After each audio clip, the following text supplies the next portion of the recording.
Okay, it's on. Hello and welcome to session 2 of Shadow of the Broker 22, Cutting the Red Tape. I am the GM, Jack, and let's see. I guess we can still do introductions.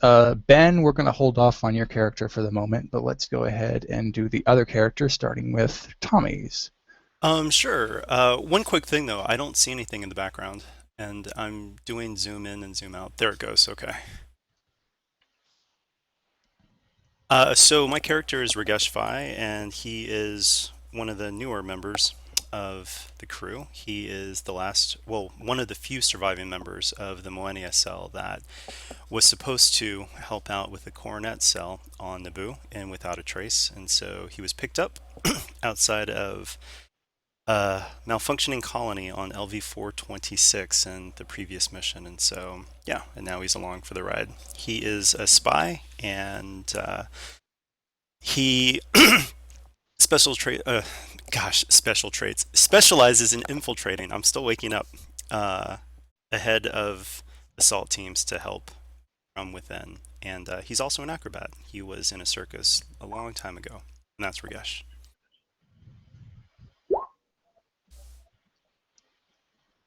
All right, let's go ahead and do Towels. Okay, Tino Lyrens, um, a former Corsic,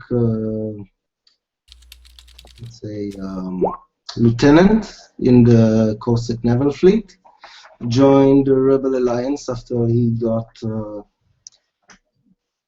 after he got promoted to lieutenant. He was stationed in a very non-operational base and decided that the thrill was not what he signed up for. So he found new thrills with the Rebel Alliance, but he also wanted to join in some side operations. And some friend of his hooked him up with the broker. So this is going to be his second, um, let's say, second operation with the broker. All right, let's hope it's a good one. Riss. Alright, I will be playing Key Vera. He is a 14-year-old Togruta thief, raised mostly on the outer end by his older brother. They got by stealing and gambling and all that sort of thing, but eventually his older brother's debts caught up with him. Bounty hunters came after and took him one night, and Key was left with the ultimatum essentially to either pay off his brother's bounty or never see him again. Though more recently, Key has decided that he would rather take other means to get his brother back. Okay, and Leslie. Playing Hawk today. Hawk is a bounty hunter, wannabe trick shot, wants to be famous and have a lot of money, have a lot of fame. He wants his TV show. Um, so right now he really doesn't know much about anything. Most of all his mission has come from the VR mission. So this is his second mission with the broker. All right, and Kale. Erdo is a Force-sensitive archaeologist that is currently dealing with the loss and reattachment of his hand. He's probably been around the Sunflare, the ship, almost not at all. He's probably been holed up in a set of quarters, hardly seen the refresher, but he's decided to go out on a mission, I'm going to say on medical advice, because I'm going to say at this point Falcon can't figure out anything wrong with his hand. So he's just freshly trimmed his beard and actually taken a shower, and he looks like he hasn't slept well for about 2 weeks. Nothing wrong with it. It got cut off and reattached with magic. All right. So anyway, we have these loosely collected agents of the broker. You, for the moment, all of you are actually on board the Sunflare, our current mobile base. Fair enough. And the great intellect, Vulcan often calls you all into his little laboratory in the cargo bay. And if you all go there with maybe some sense of dread, you'll find him standing by a holo tank, small one, not really meant to project much, but a single feature.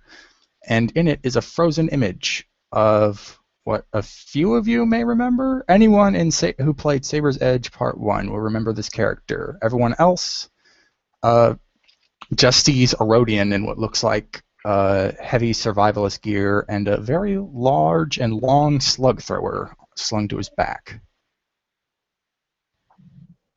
It's going to be on the right side, and you're going to have to. Yeah, you're going to have to zoom out. out all the way. I like filling these things up with stuff. By that I mean utter blackness. Just as a head count, how many of you are familiar with Vincent through the mission? I mean, I am, but my character obviously isn't. Yeah, I was going more on characters than players. Okay, yeah. So we have Erdo and we have Key. No one else? All right. So Balkan, knowing the majority isn't familiar with this character, points to the Rhodian currently frozen in the holo tank and says, "This is Vincent. He's a friend of mine. I've been employing him to gather rare specimens kind of throughout the galaxy at this point. It's been a while. But then after a few days after we left the safe house, I got this message from him. And then he jams a finger on the holotank, and suddenly the Rhodian starts moving. It appears as this was a message that he's playing back. Balkan, the Rhodian starts to say, I swung by this planet on one of my routes through the Outer Rim, and I ended up getting stuck here. It looks like a lot of these bigwigs on this planet don't seem to want anyone to leave without their permission, and I don't have it. I was kind of hoping maybe you guys could swing by and help sort this out. Seems like there's a lot of credits to be made and help to be gotten if you play your cards right. And then just freezes again. Looks like that was all the message.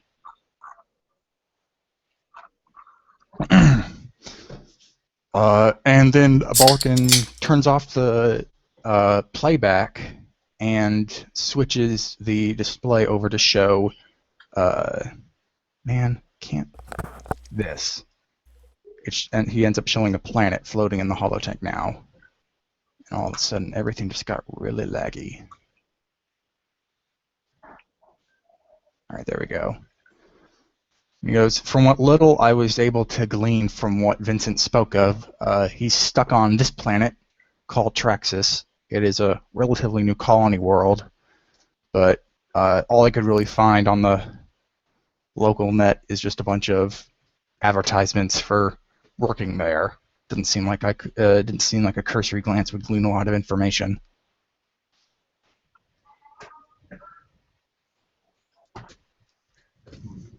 So Hawk's going to be like a lot of money. What does he mean by a lot of money?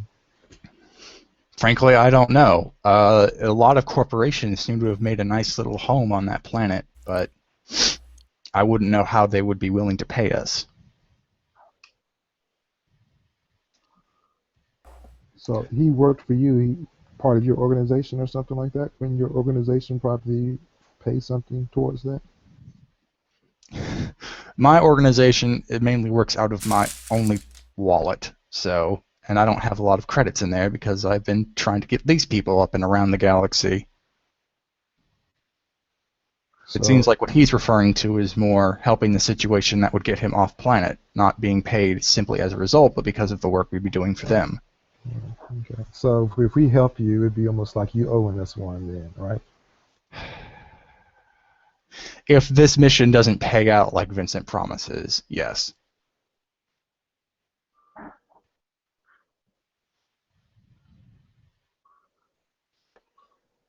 But you couldn't find any reason why people aren't allowed to leave? Is it? All that there seems to be a public notice that the planet is under quarantine because of some outbreak of disease, but unless It doesn't call for that kind of quarantine, especially a communications blackout. I can't seem to call anyone on the planet. So you think that's just a front? I wouldn't be surprised if it was. What's the locals down there in the any police force or impro force or things like that? Well, if corporations are involved, and given its relative proximity to the corporate sector, I wouldn't be surprised if you could expect the corporate sector authority to have some hand in this.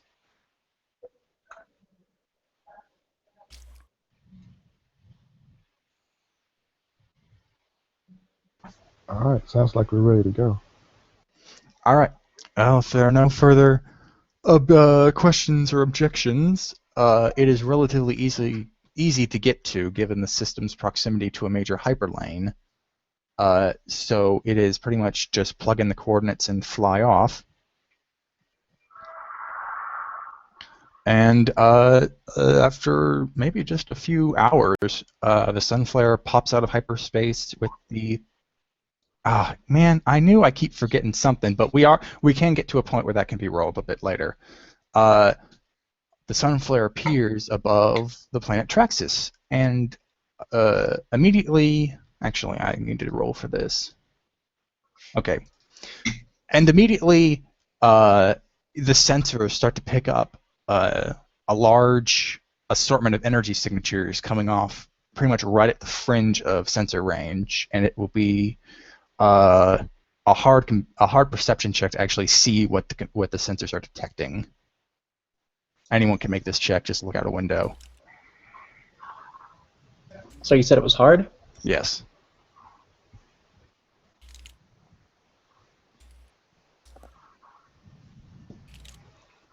Nope. Key, what's going on, man?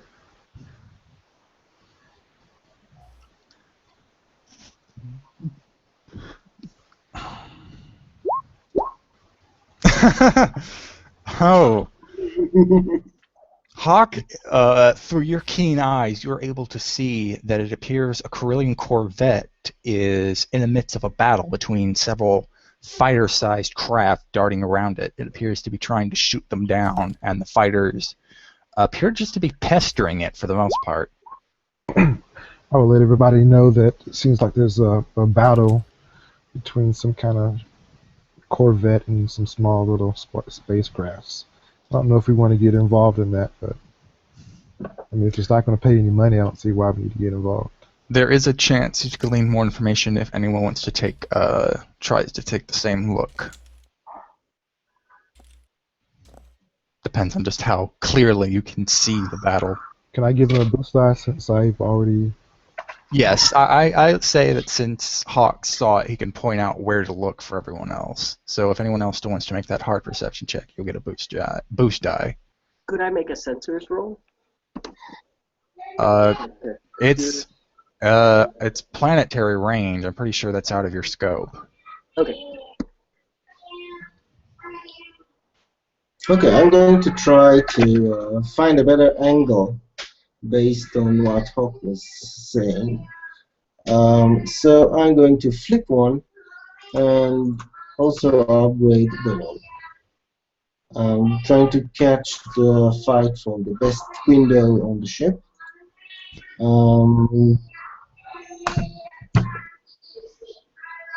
So that's another success. Okay, I'm going to say you're able to identify a very large marking on the side of the Corvette's hull. It says in big letters, CSA. Do I understand what it stands for? Is it supposed to control Given the organization size, I'm going to say it's not that hard. You know that the symbol and not only the letters, but the symbol that is around it, it stands for Corporate Sector Authority. It's basically the police force in charge of the corporate sector. Okay. So I let everyone know that something is pestering the Corsic Authority. And does it bode well for the corvette, or it doesn't seem to go anywhere? It doesn't seem to have taken that much damage, and in fact seems to be handling. If it wasn't for the fact that it was pretty much just surrounded by fighters darting all around it, it would have handled the problem quite quickly. It's having trouble tracking them, but otherwise it looks pretty much undamaged, and the fighters look a bit more worse for wear. Um,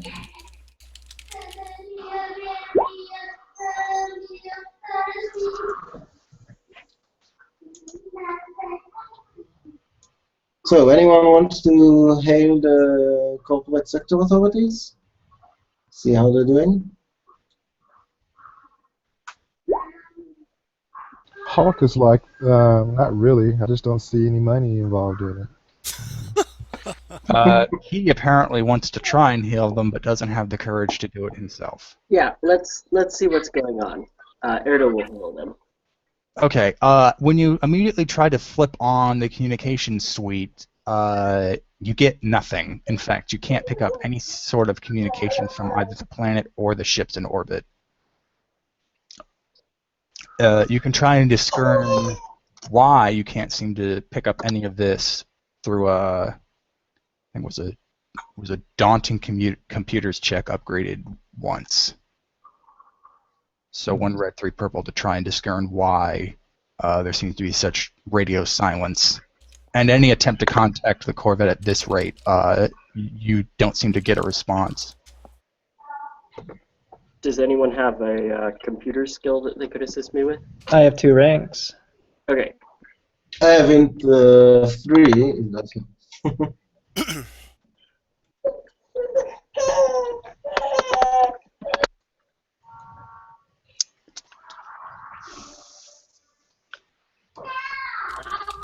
Sorry, I forgot to remove the blue.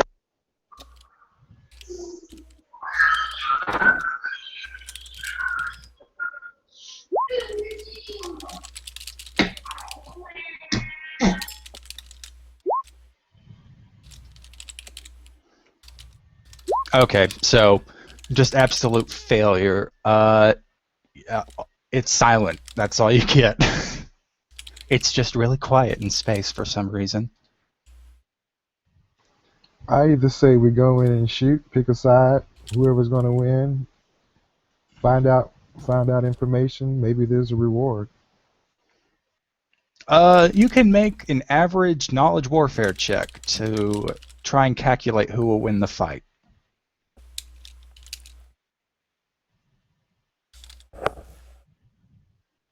Can I look at Vulcan and ask him who he thinks going to win? Balkan appears to be indisposed. Okay, yeah. KO can easily tell that if they just give like 10 more minutes for the Corvette, it can probably handle all the fighters. So the Corvette will end up winning. All right, so y'all just want to wait, or do y'all want to get engaged?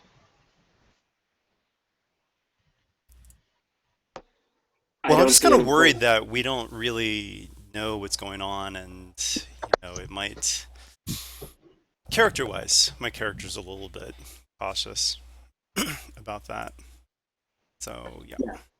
There's no point in getting involved when we don't know what side we should be on. Yeah. Oh, hey Jack. I didn't want to send a message since we're recording, but I sent you a quick email with some information. So. All right. Nothing big. All right, cool. Sounds cool. So I guess we're going to wait. Well, are you going to wait, or just because at the moment nothing is stopping you from going down to the planet? Yeah. Does Balkan have a place for us to land near where he suspects Vincent might be?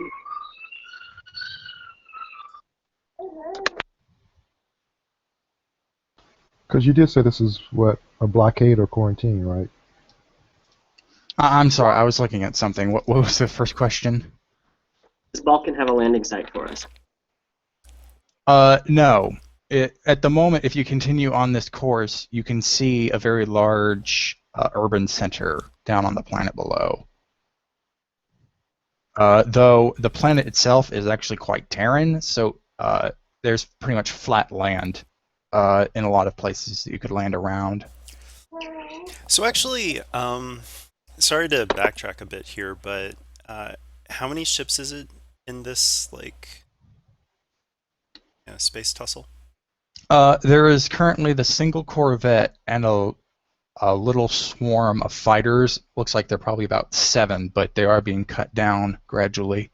Okay, and these fighters, I mean, do they seem recognizable to anybody in the crew, perhaps? Or, I mean, do they look like pirates? Do they look like, I mean, do we have any clues? Just looking out the Uh, viewports? the fighters are too small Okay. to easily tell who they're affiliated with. I say we just slip down to the planet and without attracting anyone. Yeah, sounds Not, good. Hey, we don't want to meddle with the corporate sector or those pirates or whatever those ships are. Well, before we do that, though, is there, sorry if I'm, um, missing something that someone already said, but is there a way that we can try to cut through the interference with like a computer's check or something? The equipment on board the Sunflare doesn't seem to respond. It can't seem to contact anything, even if you were to soup it up. I got a quick question. Did you say it was a blockade or It's under quarantine, quarantine? allegedly. Okay, so they're not letting people in and off. The definition of a quarantine means they shouldn't, but it appears that they're kind of tied up. And Okay. so the larger ship, when it's cutting them down, does it look like the other smaller ships are trying to flee from them, or are they actually actively engaging? For the moment, they are. They're actively engaging it, but who knows how long that'll last. So this could be our chance to actually get on planet before the authorities tell us to leave. Yeah, I mean, unfortunately, without any intel or before we do that though, just, player wise, I just want to think about, are we missing something that, is there a way that we can somehow try to communicate or something without getting into this altercation? Can anyone brainstorm something? I mean, other than flying closer and signing to them out the window, I'm pretty much out. Unless we have some sort of astromech we can use or get dispose of. I think the last one we have shut down a bit permanently. Mhm.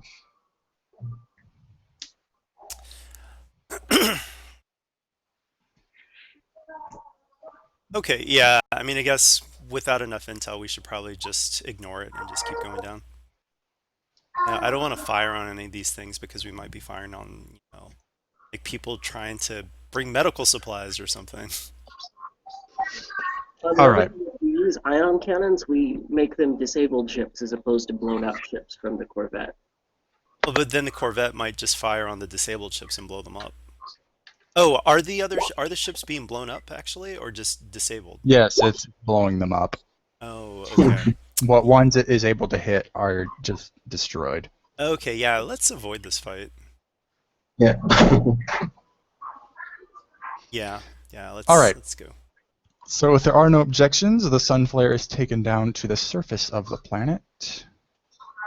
Are we hailed by any No, the same silence you caught in orbit is you still get it all the way down. In fact, as you swing by lower, you get a better look at the urban center. You could see, and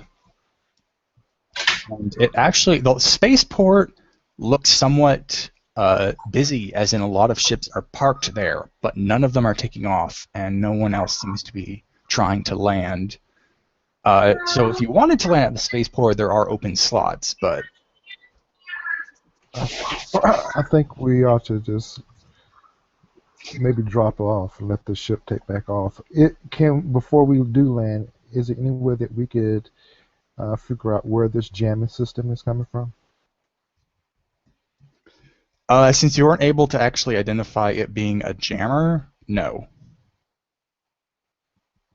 Oh, we would have been able so That was what that daunting check was a while back. got it. Okay.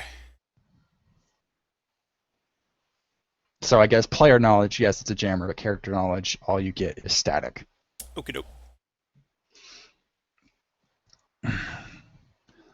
So there actually is a very large, what's a good word for it? Factory sprawl or industrial sprawl. Like the city itself is built into the cliff all the way down, and when it reaches the bottom into the valley, it turns into a pretty big industrial center. A lot of smoke billowing out. In fact, you can see it filling up the valley. Yeah, those aren't peaceful clouds. It's pollution. You can drop down into that relatively unnoticed for, I'd say, just be an average piloting check with a setback because it's hard to see. And it would be a free. Landing at the spaceport is free. Freebie. I mean, you don't have to roll for it.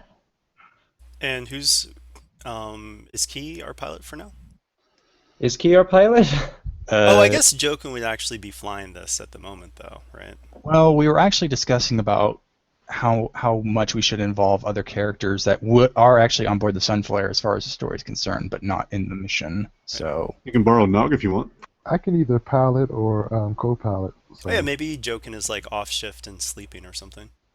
yeah. I mean, Key has a native 5 to work with. All right, so I'll co-pilot and Key can. All right. Okay. So the co-pilot is just an average check by itself, right? Yeah. Okay, so go ahead and roll that. All right, and that just downgrades the difficulty of the next of the piloting check. Or decreases. Yeah. Decrease Okay, the so bonus. it's going to be an easy check, and I think for that advantage, I'll also let you have a boost die, but you still have to roll that setback. Okay. Oh, we did want to do this, right? Instead of the spaceport guys. Yeah. Go ahead, man. Wait a minute, I thought we were landing in the spaceport. No, spaceport was free. Yeah, the spaceport didn't need Well, need we a should roll. decide now because we succeeded the roll if we want to do the other thing. Oh, yeah, sorry, I missed that. What is the other thing? You can land actually in the industrial Oh. park that kind of fills up the base of the valley, Well, but it's kind of polluted, so it's hard to get into. do you guys But- actually want to go there, or do you? Because I think that in terms of, and this is actually character, in terms of getting information and getting the lay of the land, it might be good to just go to the standard spaceport. Yeah, but if it's quarantine and we go to the spaceports, they may lock us down. That's just my. Yeah, I'd be worried about dealing with all of the people there. Right, but the same thing could happen in the industrial park, or did Vincent say he was in the industrial area? Like, Vincent did not say where he was. yeah, so I mean, whichever way we go, it might be difficult to get to the place where he's actually at, so. Right, but would we be stopped by like the kind of customs people here too? I wasn't imagining so. Okay, that's a good point.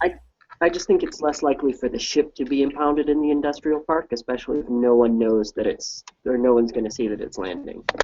Right. Oh, and by the way, don't forget that everyone's got that setback from the ship. Oh, right, yeah, thank you. Is that the entire session then? Well, until you get like a good night's rest, but from the cramped conditions and whatnot on the Sunflare, yeah, it's a Okay. setback for everybody.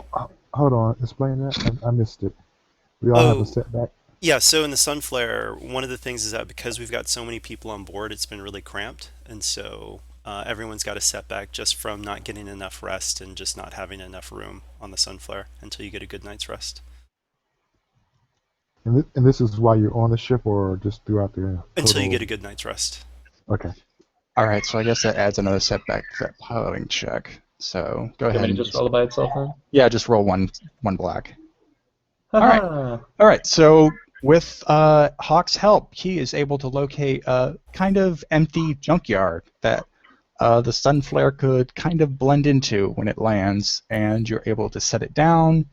And when you get off, assuming you get off, no one seems to rush towards and stop you for the fact that you just landed in the middle of a junkyard. And actually, at this moment, now that you're on Traxus, we are going to briefly cut over to Dox's new character, not Dox's, Ben's new character. And at the same time, while he's introducing him, I am going to finally roll Obligation and Duty. I'm not going to trigger morality this time around. Do you just want me to do a regular introduction? Yes, please. Okay. Well, I guess there's no context for it, but My character is Gristelivaris Vanx, also known as Gristle. He is a Shistavanen, which is sort of like a wolf man. He is sort of a very promiscuous doctor who doesn't really like being a doctor and more does it out of necessity. But his true passion is basically being very hedonistic and going on a sort of love crusade across the galaxy, making art and whatnot until he sort of runs out of money. And then he shows up somewhere, does doctor things, and then goes back on his, his endless binge. All right. And I'm sorry. How did you pronounce that name, just so I can get it straight? His full name is Gristelivaris, but he's just Gristle. Okay, so Gristle ends up. He was actually already on Traxus. He kind of ended up getting enlisted as what amounts to a mob doctor, but unfortunately, a few botched surgeries later, and a few bad flings at the ladies, he ended up kind of on the run from the local criminal element, and now is currently hiding out at a local cantina, actually in near the industrial sector. And so currently you're just sitting there having a drink, trying to lie low, also trying to find a way off planet since the quarantine's in effect, and at least in intention, no one is supposed to leave. So, but as you're sitting there, you notice there are a few good pieces of the feminine wilds walking around the bar, but there is one person in particular who appears to be just a bit prettier than the rest, and she appears to be somewhat in distress. She's kind of pacing, walking around. You notice that she goes up and sits at a booth in the second tier. The second tier is actually mostly open. All it is just in the wall, just a bunch of secluded booths. And she goes in there. She sits for a little while, and then she gets up and starts pacing around the bar. And sometimes orders blue milk for some reason. Takes a few swigs of it before going back to her booth. All right. So as soon as she picks up the menu, the second it's above her face, when she puts it down, Gristle is just sitting across from her in the booth. Who are you? That's not important. You look like you're in a spot of trouble. Need some help? I don't know if I should. And she kind of appears to be a bit flabbergasted by just being so suddenly approached. It looks like she's trying to slink out of the booth again. No, don't worry. You can trust me. I'm not too much a friend of anyone here. I'm also looking for a way off of this stupid planet. All right, and it's like, I'm not trying to get off the planet. Who are you? Wait, really? Wait, what do you have here then? As far as I knew, there's nothing but scrap and the people who eat the scrap. I don't know. She appears kind of offended by that statement and starts going in a tirade against you, kind of critiquing your own stature against that of the planet. Yes, you could call it that, but you don't have to take strain for it. And so for the moment, you're kind of caught in this little female trap. And cutting back to the group that has recently exited the Sunflare, luckily a swoop bike comes down, and on it is actually Vincent.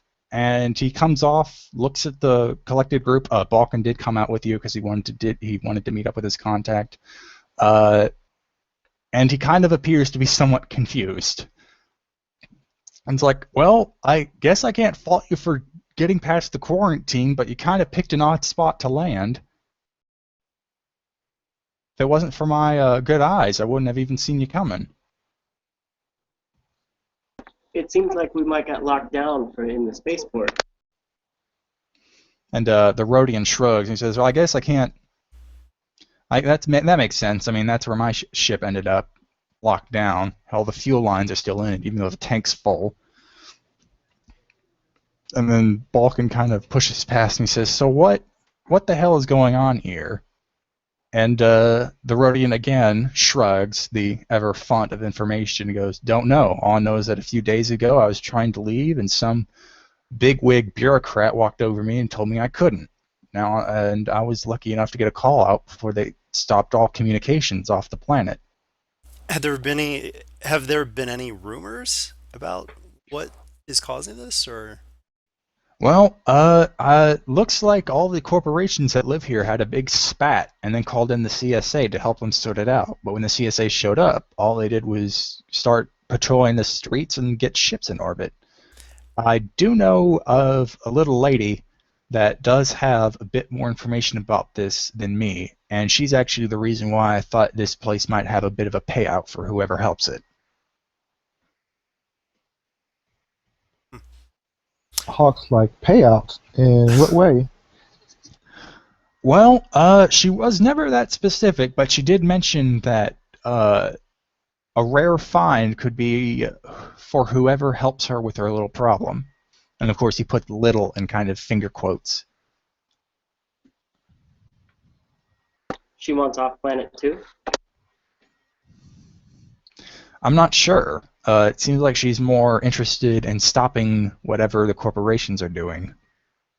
By the way, when they put in the quarantine order, have people actually gotten sick? I haven't seen anyone get sick except for these lowlifes in the industrial sector, and that's because, well, they frankly don't take good care of themselves.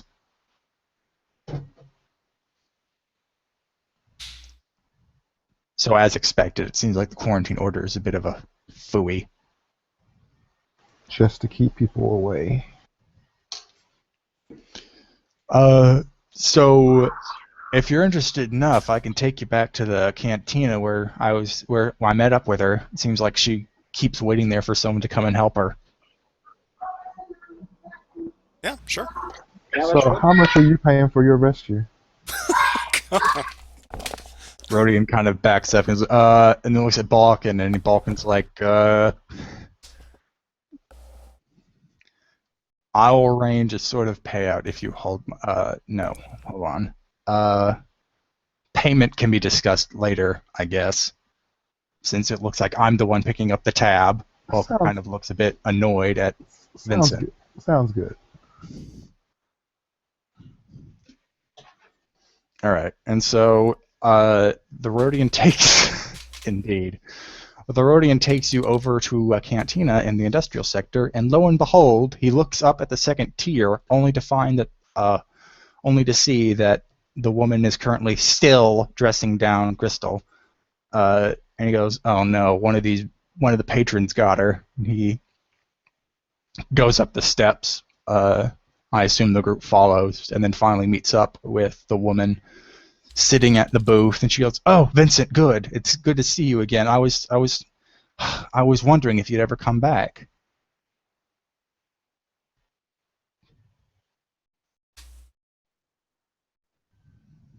And Vincent looks down at Crystal and is like, "What are you doing talking to her?" By the way, I think it's Gristle. I think it's like an Yeah. aside to the yeah. Yeah. Well, I think I have just as much right to be here as anyone else. I'm helping the lady with her problem. I'm a doctor. You don't even know what my problem is. You thought I wanted off planet. Oh, don't be so naive. I can see your problem. Fine then, what is it? And she sits back, arms crossed, kind of bit bemused.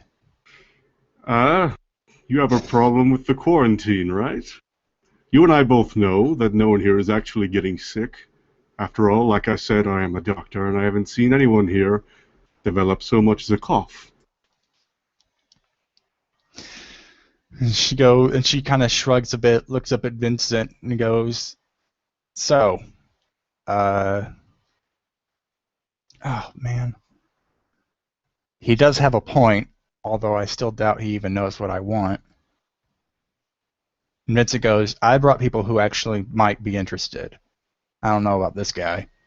Yeah, just tell us and maybe we can do something.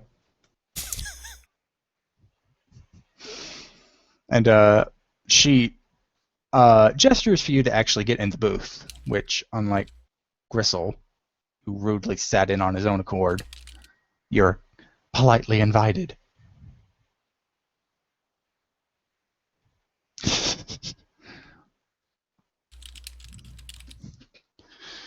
Okay, and with everyone now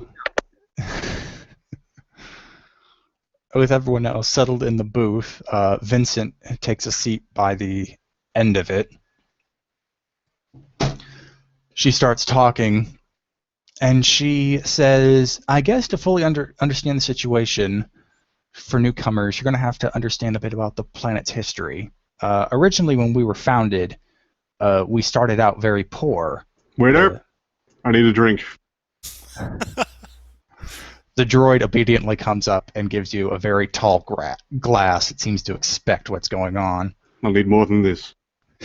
It leaves a pitcher, and not for the table, just for you. Thank you. And she starts talking about how the colony itself started off very poor, but was able to enlist help from a few of the corporations in the expansion region to come out. And these corporations later formed part of the corporate sector when it was created. But recently, the corporations ended up getting a bit more, angry. She believes that the corporation that was in charge of mining out several of the local mineral sites, Heavy Engineering, found something in one of their mines. And before they were able, apparently, to take it, the other corporations called foul. And then they started to feud with one another, and quickly the CSA showed up. She does not know if they called the CSA or the CSA arrived their own accord. But once they showed up, the planet was put under lockdown. Whatever civilian government existed that kind of worked in tandem with the corporations was pushed out in favor of the corporations basically running things themselves now. And at that same time, without the civilian government to keep things in a more balanced check, the criminal element surged. The swoop gangs and other kinds of thugs and ruffians banded together to form my gosh, if I could spell. It came together to form the Traxus Syndicate, and now have just been causing localized mayhem all over the planet. And if that weren't bad enough, the pirate forces over the planet suddenly bound themselves together in tandem with a local hut that came in, Lotan. And they were raiding the shipments before the corporations even took over. And now that they took over, nothing's getting out, even with the even if it can slip past the quarantine the CSA lazily imposed. And the problem there is that Traxus, with the help of a major corporation that pretty much holds the biggest share in the planet, Cornucopia, that's supposed to be an N, sorry. They very much turned Traxus into the breadbasket of several nearby systems. It feeds them in return for manufactured goods and whatnot. So it's basically just a big frickin' mess. And she actually does end on that note, throwing her hands up in the air in kind of frustration. And I was hoping that a group with select skills could come in and try and disrupt this new order that's been established, and hopefully the civilian government can come back in and reassert itself. So what do you think would be the best way to disrupt things? Well, currently all the factions seem to have established this order by feuding with themselves, but because they're so balanced, nothing really can change. The corporations battle with each other while ignoring the criminal element, which surges up from beneath. If you were to help any one of these factions against the others, it might find itself in a better position. And it seems to be disputing all over, and it seems like the corporations are disputing over whatever heavy engineering found in their mines. So it seems like if that were to be removed, then the corporations would have no point in arguing. If I might make a suggestion, let's not help the criminals because, well, they're not very nice. Trust me, I would know.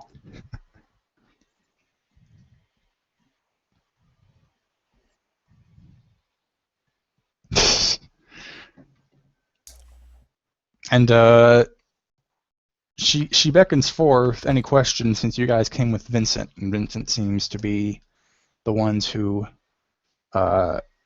she seems to trust Vincent somewhat more. Apparently, they built up some sort of bond while he was stuck on the planet. So with the swoop gang, are they just causing, as you said, general mayhem, or is there like a specific product that they're moving? As of the moment, all they seem to be doing is trying to mess up whatever the corporations are trying to do, but it doesn't seem like they're moving with a select goal. All they seem to be doing is just hitting a warehouse here, disrupting a factory process there. It doesn't seem like they're moving with any sort of collective goal in mind. And actually, well, I'm curious, how do just the regular inhabitants here, like, how do they feel about the situation? Like, yeah, criminals suck, but are they that fond of the corporations as well, or, you know? Well, there was initially a lot of goodwill with the corporations because of how they pretty much saved the colony, but Mhm. recently it's been pretty much agreed through local, what's a good word? Local word of mouth that what they're doing is a stretch too far. I mean, they pretty much hijacked the government and are running things a lot more like a Right. corporate technocracy. Yeah, so I guess what I'm asking is that are there a good many just regular inhabitants that, you know, became members of these swoop gangs, not because of originally criminal intent, but also just to resist the corporations, or a mixture of all the above? It seems like a lot of more disgruntled people joined up with the syndicate in response to the corporation takeover. Okay. But like I said, the syndicate doesn't seem to be very coordinated in fighting the corporation. They seem to be more interested in just having their jollies, whatever those are. Mhm. Uh, if Key actually asked that question, she does not know. All she can say is that if it was something that they could easily take out of the mine, heavy engineering would have just taken it and left. This whole thing probably wouldn't have been able to start up unless it was something they couldn't easily take out of the mine. Should check and see. She kind of shakes her head at that notion. She goes, after all the corporations started arguing with heavy engineering over their fine, they collapsed the tunnel that led into the mine, and now the CSA have garrisoned a small, well, I guess small by Traxus, no, not by Traxus standards, base. They perched a base on the mine. So is that base now the only way to access the mine? Oh, the mine shaft is that they collapsed it. Oh, it's completely closed off then. Yeah, whoever eventually wins this, big I'll just open it up again. headbutting contest is still going to have to dig the mine back out. Okay.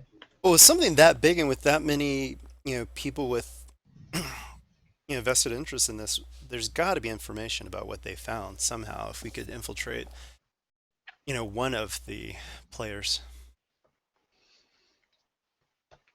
Okay, and she speaks up, and that if you want to gain information about the find, the best idea would be to infiltrate one of the main corporations. And I already told you about Heavy Engineering, which found it in Cornucopia, which has the largest claim to Traxus, but then there's also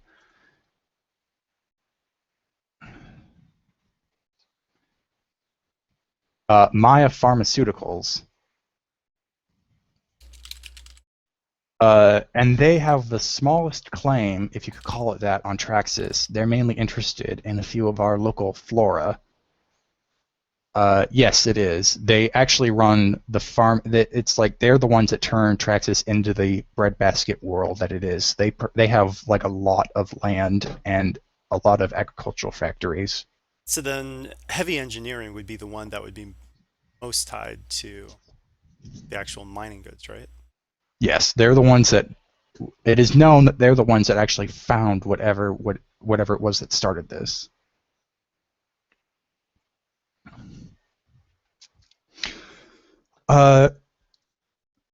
She looks around and it's like, do you have any more questions? It seems like I've given you all the information I have. Are you two an item? You and the Rhodian. He's like, oh no, Vincent has just been helpful ever since he found me here and has promised me that he'd get him help, and I'm just thankful that he was able to find someone. And the Rhodian kind of looks away. Oh, you poor guy.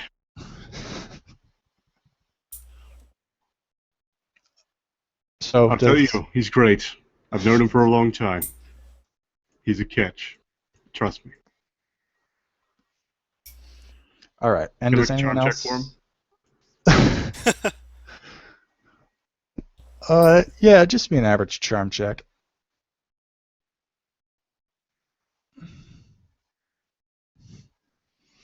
The Rhodian looks at you and is kind of a bit amused, but he looks back at her and shakes his head. You two are going places. I think it's our time to go, though. Right, fellas? Actually, as you get up to leave, there seems to be a ruckus over by the entrance of the cantina. And all of a sudden, you just hear someone shout out, "Get the queen!" I'll stay behind you. And immediately, from your viewpoint, because of where the booth is situated, you can actually see that a group of thugs, led by a pretty angry-looking Trandoshan, have barged in and have their guns pointed up at the booth. And it seems like their eyes are pretty much focused on the woman who's been talking to you this whole time. Vincent tries to immediately shoulder his rifle, but calm down, Vincent. Calm down. it's already too late. He got shot. But all of a sudden, blaster fire also starts filling up the booth. All of you can make a vigilance check, but Key, if you want, you can actually make a stealth check instead. Vigilance. And this is going to be for you. For Key, it's an average stealth check. For everyone else, roll vigilance for initiative.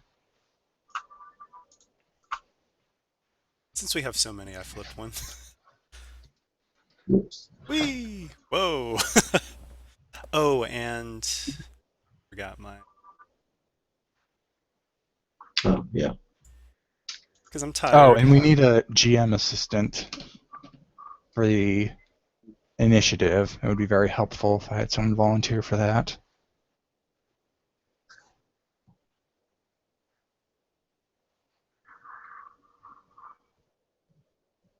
No one? Well, I mean, I Where would, is but the- I don't want to be, greedy about, because I do a lot of GMing too, so I want to leave that point to somebody else. Let's see. Where is the? I can do it, I guess. All right, thank you.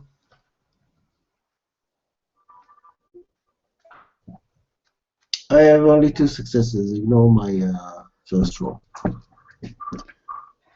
Oh my gosh. All right, yes. I'm going to say that not only is Key currently unnoticed, but he also wins another PC slot at the top of the order, Sweet. since I assume you don't want to stay hidden forever. Right, yeah. So yes, it's going to be one extra PC slot at the top, and everything else goes down like how the dice fell. Sweet. Do we go first? Oh yeah, I still have to roll for them, silly me. So Key's automatically at the top. Yes. Okay. Okay, and that's one roll. And how far away are they from us? They are currently medium range. Okay. It looks like Balkan immediately went down to 10 to Vincent. And at the moment, okay, and then that's just one. So, okay. Those are the rolls for the NPCs. Unfortunately, I don't. It is basically just a long rectangular bar, and the second tier is mostly open. Like, it is just basically a walkway that goes around the side of the walls, and in the walls are the booths. All right. We have So 2 there PC isn't- slots, 1 NPC, then 3 PCs, 2 NPCs, then one PC. Who looks the most dangerous? I'm assuming the Trandoshan in the group.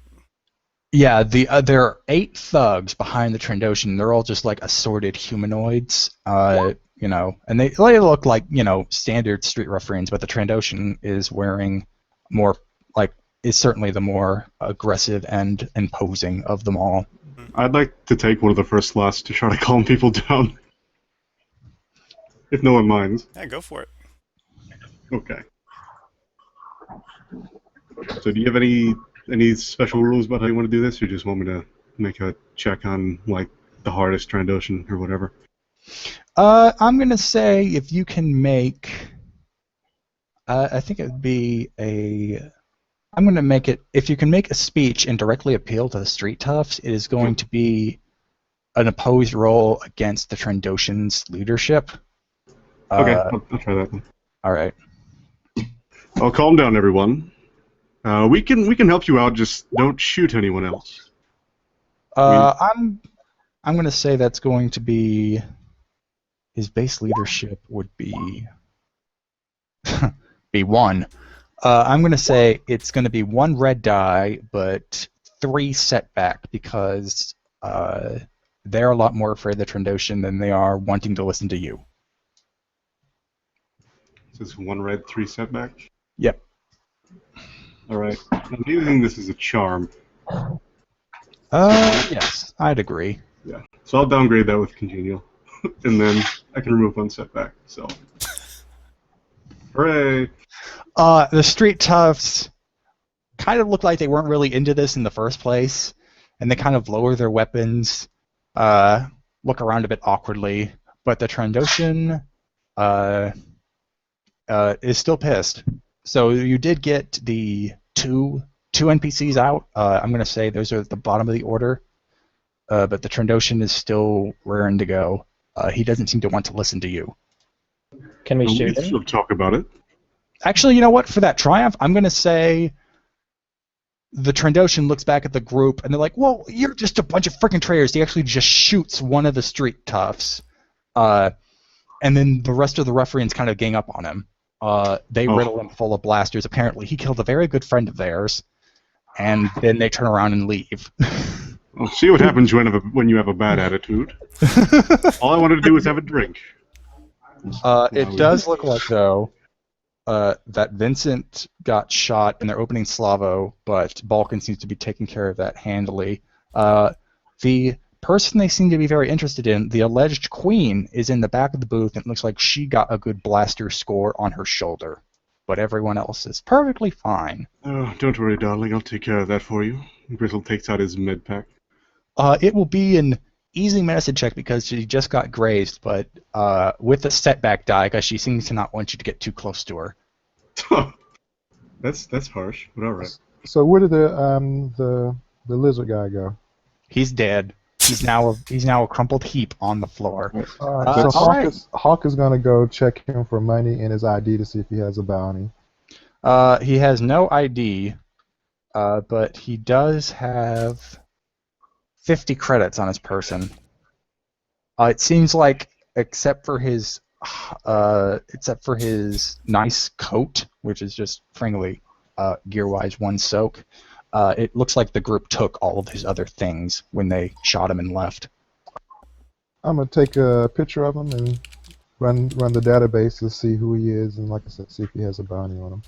It looks like you aren't able to connect to the HoloNet in general to check to see if this guy has a bounty on a galactic scale, but it looks like he was identifiable on the Traxian network as, a local racketeer who was working down in the industrial sector.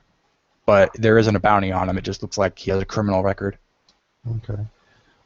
Let everybody know I found 50, so that would go in the pot to split. So. Thanks. Oh boy. 8 credits for everyone. So yeah, that's 4 wounds of healing on her and like 5 strength. Okay, yeah, you're able to easily heal up. You're easily able to dress and bandage her score mark, and she gives you a polite nod, but still kind of scoots away from you when you're done. A little cold there, alright. And Balkan looks like he finished with Vincent, and he looks back up and he says, it looks like this lady here is a bit more heat on her than she likes to admit. And the woman kind of looks down and blushes a bit. Her cheeks look even the more rosier. I am Queen Ophelia. I used to rule Traxus. So you've got money. You used to rule a colony. You are the civilian government. You're a queen. Technically, Traxus used to be ruled by a court of nobility who drew their lineage back to the original families that founded Traxus, but we were quickly ousted when the corporations decided they were no longer willing to accommodate our establishment.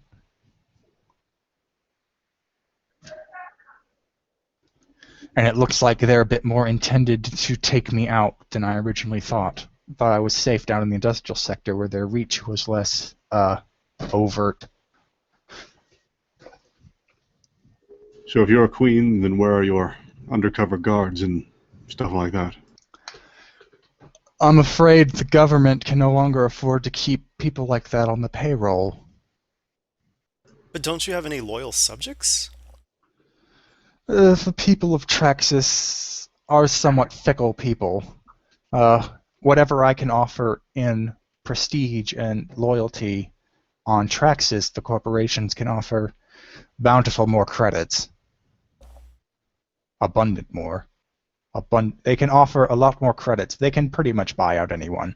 I can only trust a select few. Hawk is going to secretly see if she's got a bounty on her head on Traxus. The corporations actually have accused her of giving rise to the Traxus Syndicate and have offered a bounty. But it appears to be the credit bounty only reads as negotiable at transfer. You have to capture her and give them to them and offer her up before they offer payment of any sort.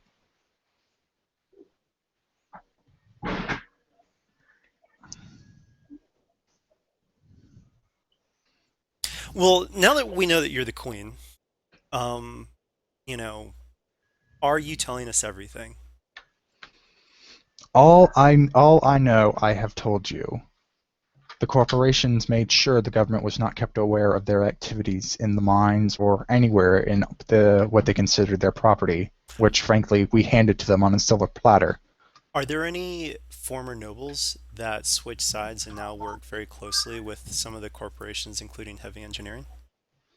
I know a lot of nobility built ties with cornucopia, but any with heavy engineering I'm not entirely sure. Do you know if cornucopia has do you think that it's quite possible that cornucopia may have figured out what heavy engineering found? She pauses for a moment as she looks up, thinking, and she finally says, I know heavy engineering and cornucopia have been in dispute long before the mine was on. My gosh.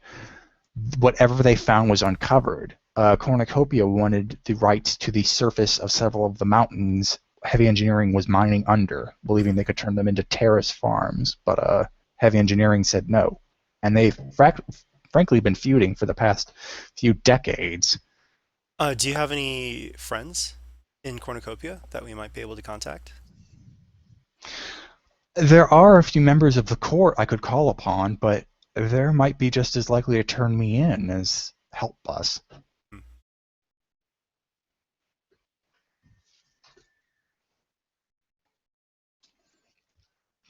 And Vincent, now a bit recovered, kind of takes the queen in arm. Well, not takes her by the arm, and looks back at you and it's like, she'll be safe if we put her on your ship. They won't be able to find her there. Hell, I barely found you there. You guys have a ship? I think that's a great place if you put her on our ship. Your ship? You came here in a ship? Our Yes, we ship. did. But It's when kind of did hard to get here otherwise. Today? Yes. So your ship is still here. Yeah, I flew it down. All But right then. who are you? Um. Well, I'm the doctor who just saved your lives. Okay, so out of character, do we know you as or someone as the broker? No, Nope. none of you know him at all. Okay. Okay, that's good to know that you're the person that's, well, stopped a fight. I don't know about save our lives. That's kind of, It's a very good hyperbole. yeah. But, yeah, we don't know you, man. Well, I don't know you, but I'm willing to work. I mean, yeah, you saw how good he was with words. I say we let him come. Yeah. I say not. Regesh nods. You seem trustworthy enough. See, at least some of you are reasonable. And you're quite the handsome group. He looks at Kay. Wait, how old are you? Wouldn't you rather know how many people I've killed? Oh, that's charming. Well, you look like a nice young man anyway.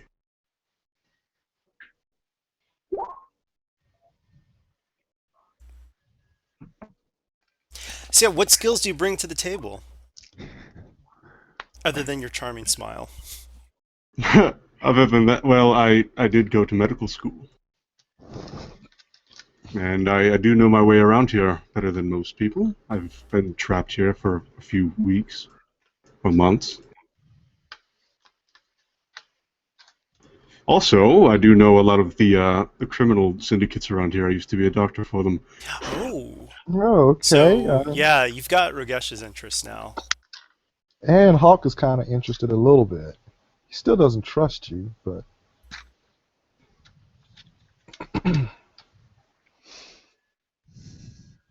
All right. So, for the Queen, are you all right with Vincent taking her to your ship for the moment? yeah, that'd be the safest place for her to go. Totally not having an ulterior motive, Vincent takes the Queen to the Sunflare. And then Balkan steps forward and nods back over to where Vincent quickly exited. And he goes, I'll join up with Vincent and see if we can't get more information about the colony from the Queen. At the moment, though, it seems like you might be better off getting the lay of the land, maybe finding some shops where people talk a bit too much. Sounds good. Do you know where we could find any of the miners? Everywhere. We're in the shit pit. They're all over the place around here.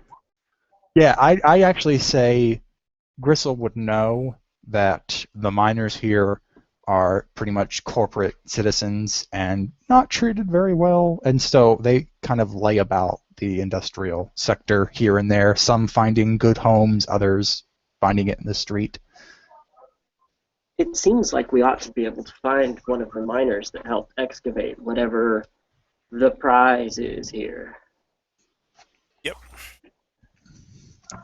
If you want to go ahead and start searching for it, it'll be an easy streetwise check. Actually, no, it's going to be all right. Fair enough. I was eager. And that triumph, I think, will cover it. You start poking around, and while you do easily find people affiliated with the heavy engineering's mines, every time you start asking someone about the rare find, they seem to refer you to someone else. And every time you follow that train, it's like, I knew a guy who knew a guy who knew a guy. And when you finally find that last guy, you find him dead. A lot of people saying he was publicly arrested by the CSA and was never seen again.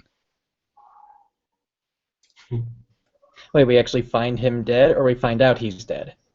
Yeah, I'm sorry, I jumped the gun there. You can pretty much assume he's dead, given the corporation's heavy-handedness, but as far as everyone around you says, CSA took him away.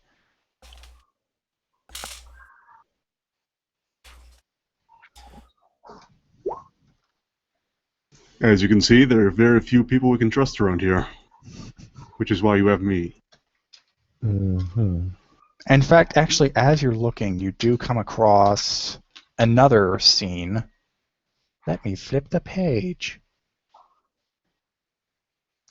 You do not, like I said before, you find out that the miner that you were looking for in the end of this long road was arrested and not seen again. But as you're going through the lower sector, you do come across a squad of CSA soldiers. They have that nice big logo that lets you know who they're affiliated with, taking away another person that you know from what people have said earlier is a miner, but you do not know if he was actually affiliated with the mine that found the thing that set this whole thing off. How many people are actually within view of this little bit of commotion? It looks like there was a small crowd, but they're starting to disperse by the order of the CSA cops. Now there's just like a handful still like crowding the doorways of a few of the nearby buildings, just watching. But it looks like the CSA guys are trying to scare them away. What's going on here, officer? No, not a lot of people, basically. What's going on here, officer? None of your business, gutter trash. Got it. Obviously, you don't see the mark of a fine tailor, and he sort of flicks his collar, and he's actually wearing an extremely stylish coat. It looks like one of the most expensive things he owns is his attire. It looks So like you you're found making a pretty coat off a homeless person, eh? Not quite. I just want to know exactly what you're doing with this man. You're This causing man quite is the under public arrest disturbance. for defying curfew. Curfew. Explain I yourself. walk by. I don't have to explain myself to you. This is CSA business. Move along. Tina walks by and taking a good look at that person, just states to Gristle, "Take a look at him. I think he caught something of the plague. And you guys," I turn to the policeman, "you might be in danger too." And I try to be as convincing as I am. I'm He's going to not trying. say that's going to be a deception check, but you can modify it by your skill in medicine. So it's going to be still your cunning characteristic, but you can add your skill in medicine to it. Okay, but I'm gonna stick with medicine if that's fine. Oh, do you want cunning with? Okay, cunning with medicine. Yeah. That'll work. I can Okay. try to help him with the deception check. It seems like if you all get a bit too close to this guy, the cops aren't going to be very happy. So maybe you could. Yeah. I'll let you give him a boost for maybe not collaborating. I mean, confirming what he's saying. Wouldn't it be like, couldn't I do skilled assistance and just say, "Oh my gosh, are you saying that's the guy? That's the guy with the most recent symptoms?" And I'm starting to like freak out, so I'm trying to act like someone having all a bit right, of a fair breakdown. enough. So I've got 4 skill in deception. Well, the whole thing was that I was letting him use his medicine skill, which I assume was higher. I see. And I only have 3 You cunning, can. so. Well, I bet. How much is Tenno's cunning? 2. You can give him your cunning for that. Okay. So. Cunning. Okay. The difficulty will be against 1 red, 2 purple. Flip a 1 destiny. red. And setback, of course, right? Oh yeah.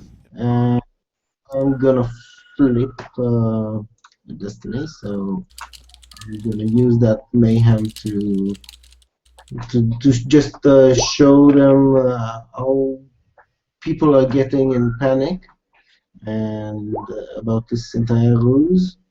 And let's see what happens. Nice. Oh, the guards that were trying to carry the person away immediately drop him. And because he was kind of limp, he just falls right on his face, and they back away a bit. The captain also backs away a bit and looks towards Tenno. It's like, what are you talking about? Let me check you. I'm a physician. I open up my physician bag and I draw some some doctor utensils and stuff like that, and I try to let me see if you caught something. This person is quite dangerous. You might want to leave him alone and stay clear of him. Um, let's step away from here for a second, and I'll take a quick look at you. Can you remove your helmets, please? Yeah, the guards remain just like standing around the guy, but the captain does take his helmet off. Okay. Anyone want to jump in and do something while I detain the captain? Oh yeah, Gristle's gonna go to the guy they just dropped and say, I'll take a look at him, don't worry, just keep your distance. How many total guards are within view? Right. 5, excluding the captain, making it 6. Okay, let's check something. Okay, I pull out a stim pack and I hand it to the guard, and I ask him to, okay, once you start feeling a bit nauseous and your temperature may rise a bit, please use this as soon as possible so it would quell the symptoms down, but please, you got to take care of your soldiers, your other subordinates here, of course, because they apparently actually touched the guy. And I only have one of these now, but you might be able to get another one at the nearest clinic. A captain looks at the stim pack, looks at you, looks at his guards, then looks at the guy still lying on the ground. And he kind of eventually gives a hand signal, and the guards back off. And he looks at you and he says, "I'll make sure to send some more people to check up on this guy in proper hazmat gear. He still needs to be processed. But for the Sure. moment, he does leave with his guards. You are for the moment alone with him. At the mentioning of plague, all the people who were watching, they do go back to their houses, shut the door. You can hear a lot of locks slide into place. And what species is this guy? That guy is, let's go ahead and say he's something close to what it is in the picture. Let's say a Cathar. How you doing, buddy? You awake? We got Tagawana Nuni. Oh. To you and Tenno's relationship with medicine, you know that he's kind of drunk.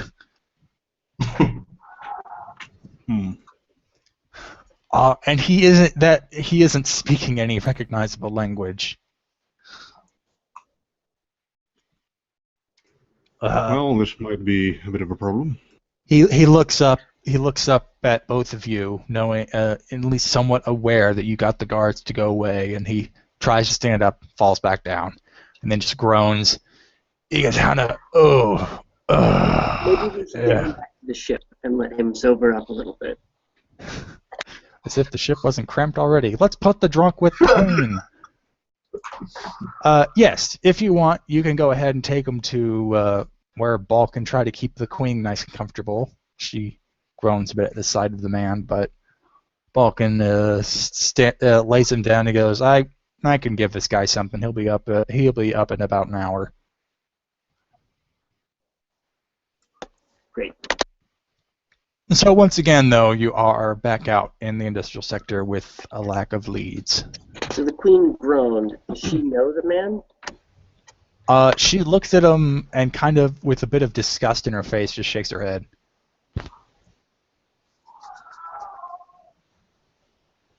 Hawk would check and make sure the guards didn't plant anything on him, like a tracer or something like that. He looks like, well, he's certainly not clean, but you don't find any tracker.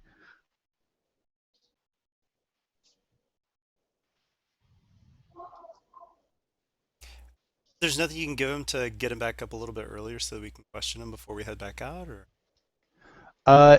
No, he's pretty shit-faced.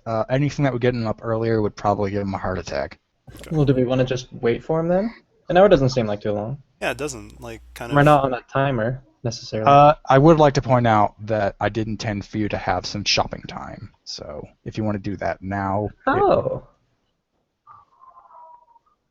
That sounds good. Well, everyone, we do have an hour, and the bazaar's near here. I can guide you around if you want. Sure. all right. Because of this planet's proximity, even though it's in the outer rim to a major trade route, it is just base rarity. The modifier is 0. And any kind of check you would need to find a certain store, depending on rarity, is going to have. I'll give you a boost die. I'll give you 2 boost die because of Gritzel's familiarity with the area. Just let me know if anything strikes your fancy. I know some of the people around here. Of course, this raises the question of if anyone has anything they want to buy. Yeah, I've got something I can spend some credits on. I'm actually, Erdo will say, I'm actually looking for some rather rare and complex piping and pipe fitting. It's all perfectly legal goods. Yeah. So if you could point me to say some melee weapon vendors and some pipe or plumbing type vendors and maybe some ship manufacturers. If you try looking for a melee weapon, if you try looking for a weapon, all the shops you go to that sell them legally actually have CSA guards standing outside. So Erdo is just trying to, or the one thing that I'm looking for is the superior hilt modification for a lightsaber. Out of character. I assume that because it's not restricted, it's one of those things where the Imperials or whoever just sort of monitors people who buy the sort of unrestricted items that go into making it. So I'm just looking for things that would be used to modify like a melee weapon's hilt. I'm not actually looking to buy an actual weapon. Well, I would assume that you would find stuff like that in the same place. Okay. If you want to go for something that's a bit more specifically technical, you could go to one of the many junk stores, which might have something that could be turned into a hilt. Okay. And those are unguarded. Okay. Sure, we can try that. Should What is the rarity on that kind of item? 6. 6. So it would be it's either a hard or an average negotiation check. Negotiation is the one for when you're not looking for. Yeah, if you're looking for something, if you're looking like for the black market, it's streetwise. I see. Okay. So to save myself a trip to go pull out the core rulebook, let's just go ahead and say it's average. I think it's hard. Oh, if you think you know right off the bat, go ahead and roll hard, and you'll have your boost die because of Bristol's experience. Okay. Well, here goes. Well, I can roll that for you if you want. Oh, that was This was the one guiding everyone around. And I'll just take it from Erdo has no negotiation and 2 presents. Okay, I'll just take your assist boost. We'll see if we can find anything. Yeah. All right, you actually end up by a store that's not that far away from the junkyard where you stowed away the Sunflare, and it looks like it's not that busy. It is also very poorly kept. They're kind of just piles of junk in assorted areas, all kind of labeled with power converters, power cells, power thingamabobs. And then you get to the salesman in the back, and you can ask for how much would a hilt cost, base cost. So it's the superior modification. So I'm going to need about 5,000 credits worth of stuff. Okay, you start listing off the things you need, and the guy nods and goes, Yeah, I have all these things lying around here and there, but I'm gonna have to look in the back for a few of those items, kind of special reserve. But I can give you all of that for, let's say, 20,000 credits. That's funny. No, really though. Hey, a lot of these come from heavy engineering's factory byproducts. They are quality items, but they have to be assembled and sorted. I can do my own assembling and sorting. I can offer you about 3,000 credits for the items I'm looking for. 3,000, and he just laughs because these things would be worth in their base metal 5,000. And he kind of goes, oh.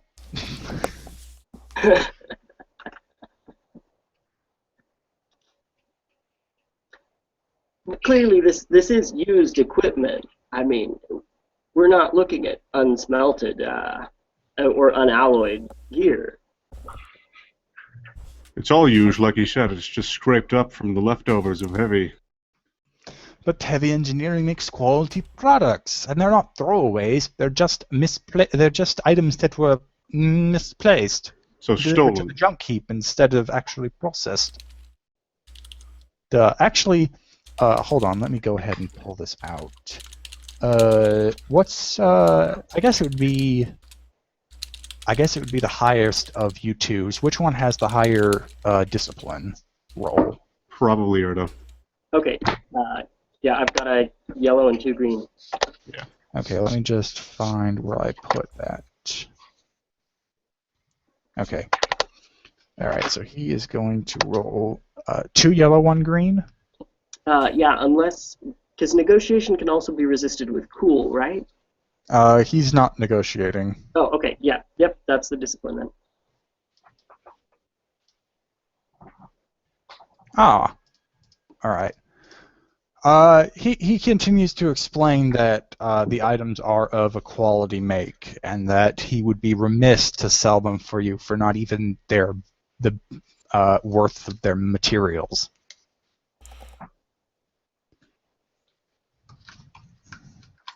Look, part of your service is finding the right parts for a specific job. We already know what we need.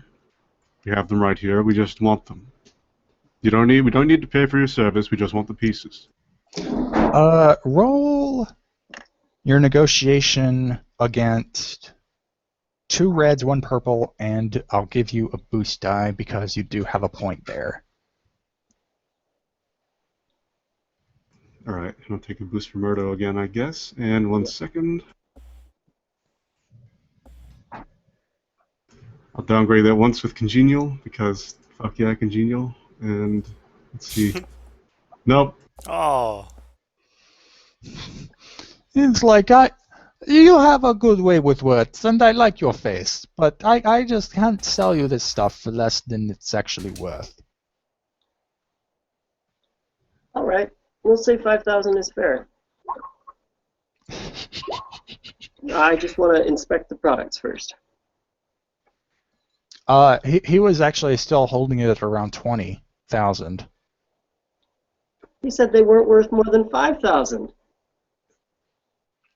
He doesn't seem to acknowledge the fact that he actually said that. Okay, I can't. I'm just gonna walk away. Very well. Pleasure Roll a not doing force business die. with you. I want to see if he may want to latch onto this sale. Or I'll do it. Okay, wait, no, he goes, wait. Maybe I can part with these items for a bit less than that. How about 10,000? I need to feed my children. No, I can pay 5,000 credits. That's all I have.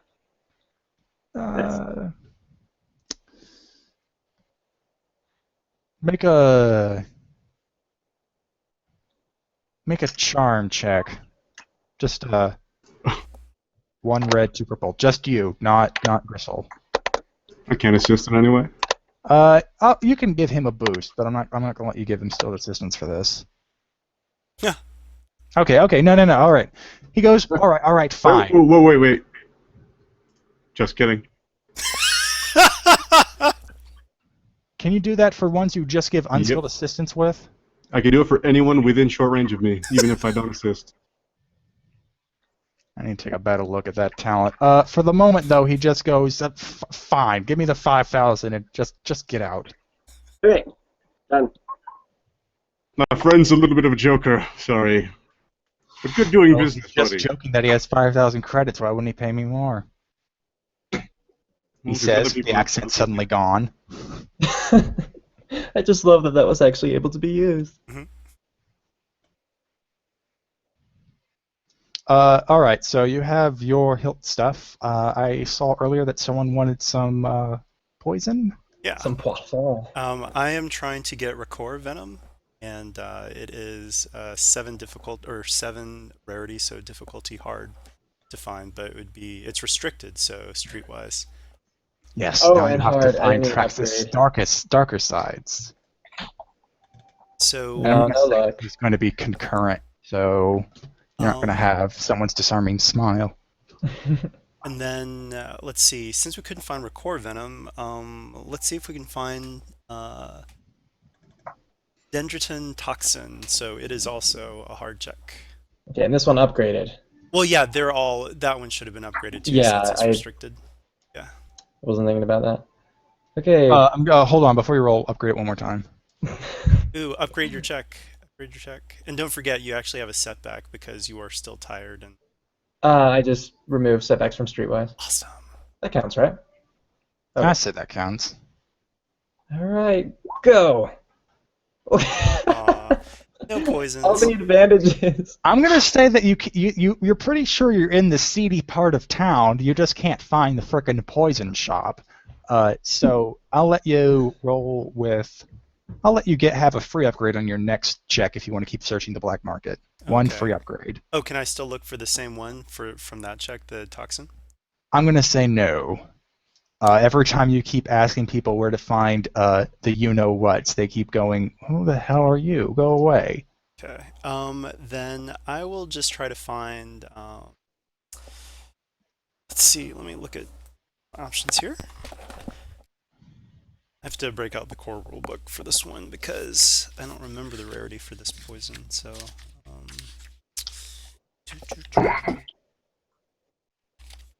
does anyone know what the? Oh, I found it. So the neuroparalytic poison.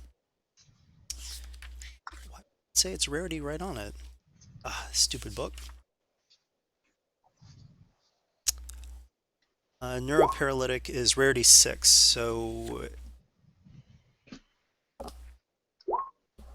rarity 6 is hard as well, so yeah. Okay, so 2 purple, 1 red, and then we got that free upgrade. Yes. All right. Do you want me to flip for this one? I'm saying it's your choice because it's your item. No need to flip for this one. I don't need Go. it that bad. Okay, there are the successes. All right, cool.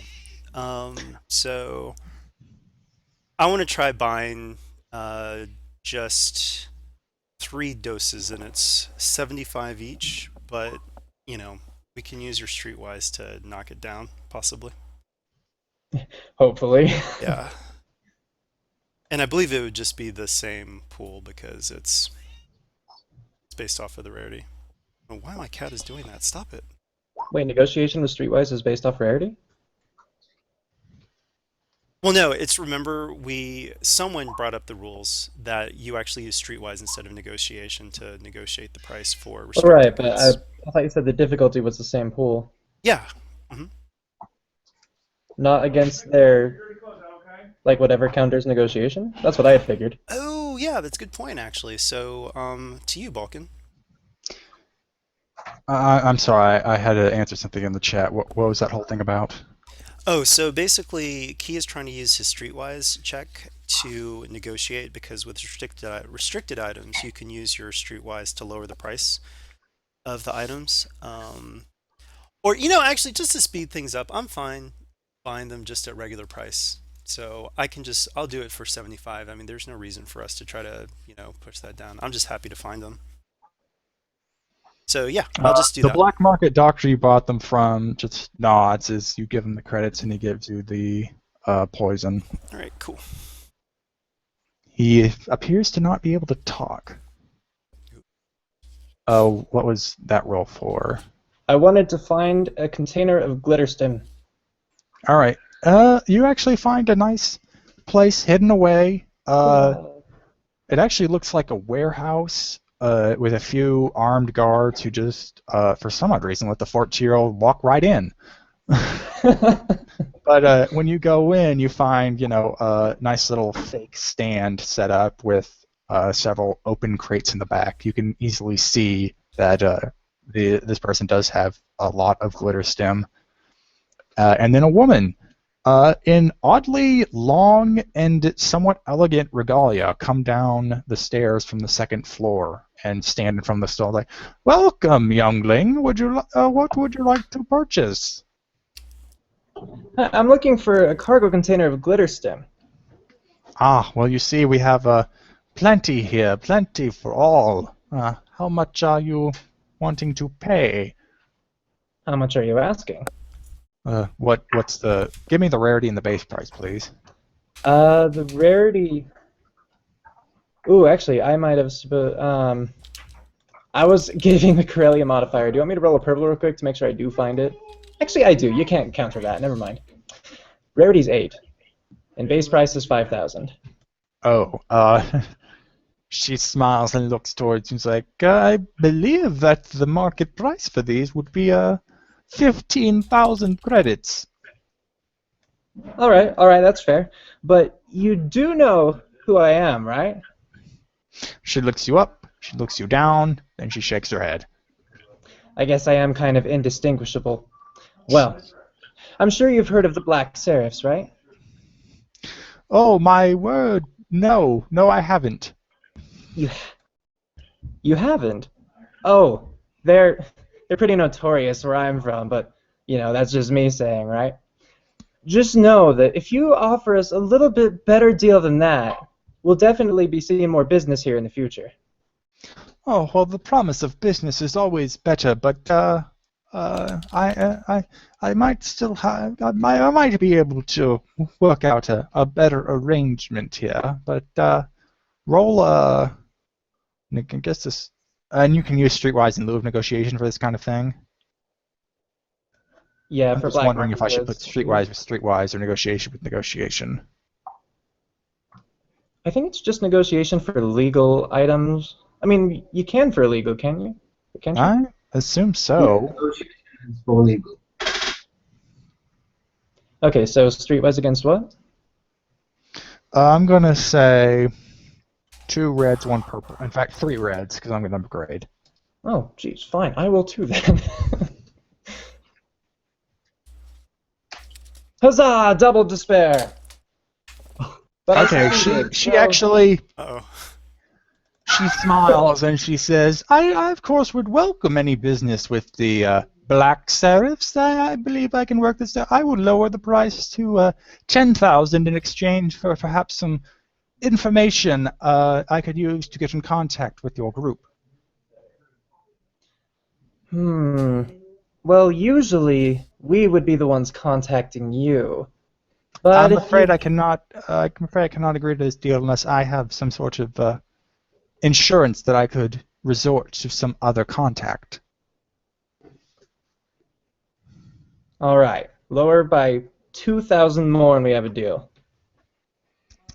You really want to roll again? Yeah, if that's what it takes. All right, I'll do the same roll. This time I won't upgrade. Just 2 reds, 1 purple. I, on the other hand, will upgrade again. Look how the light is fading.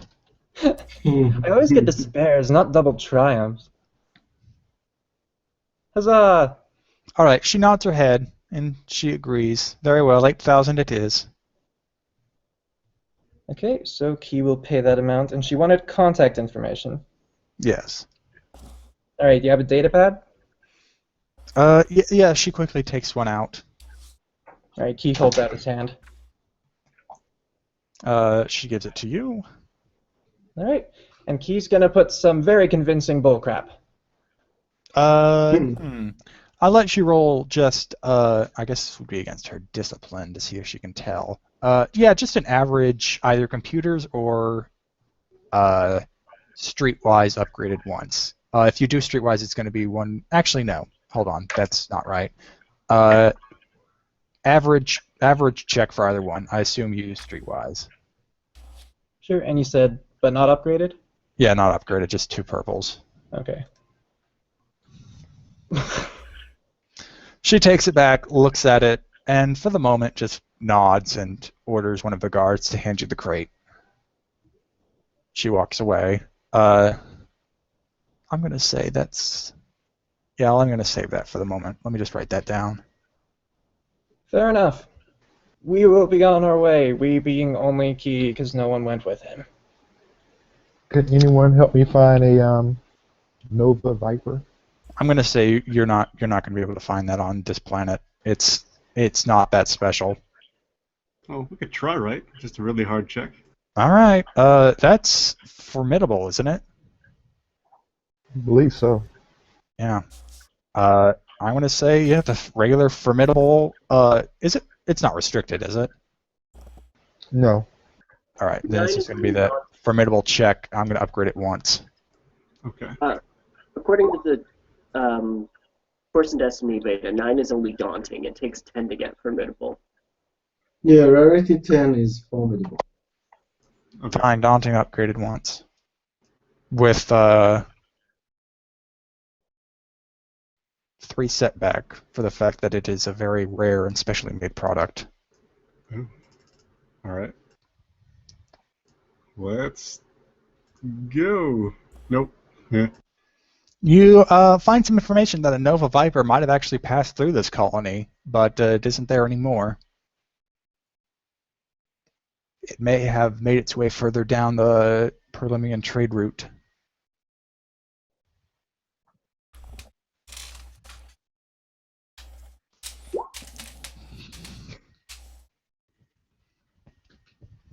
But otherwise, are you all done with your shopping?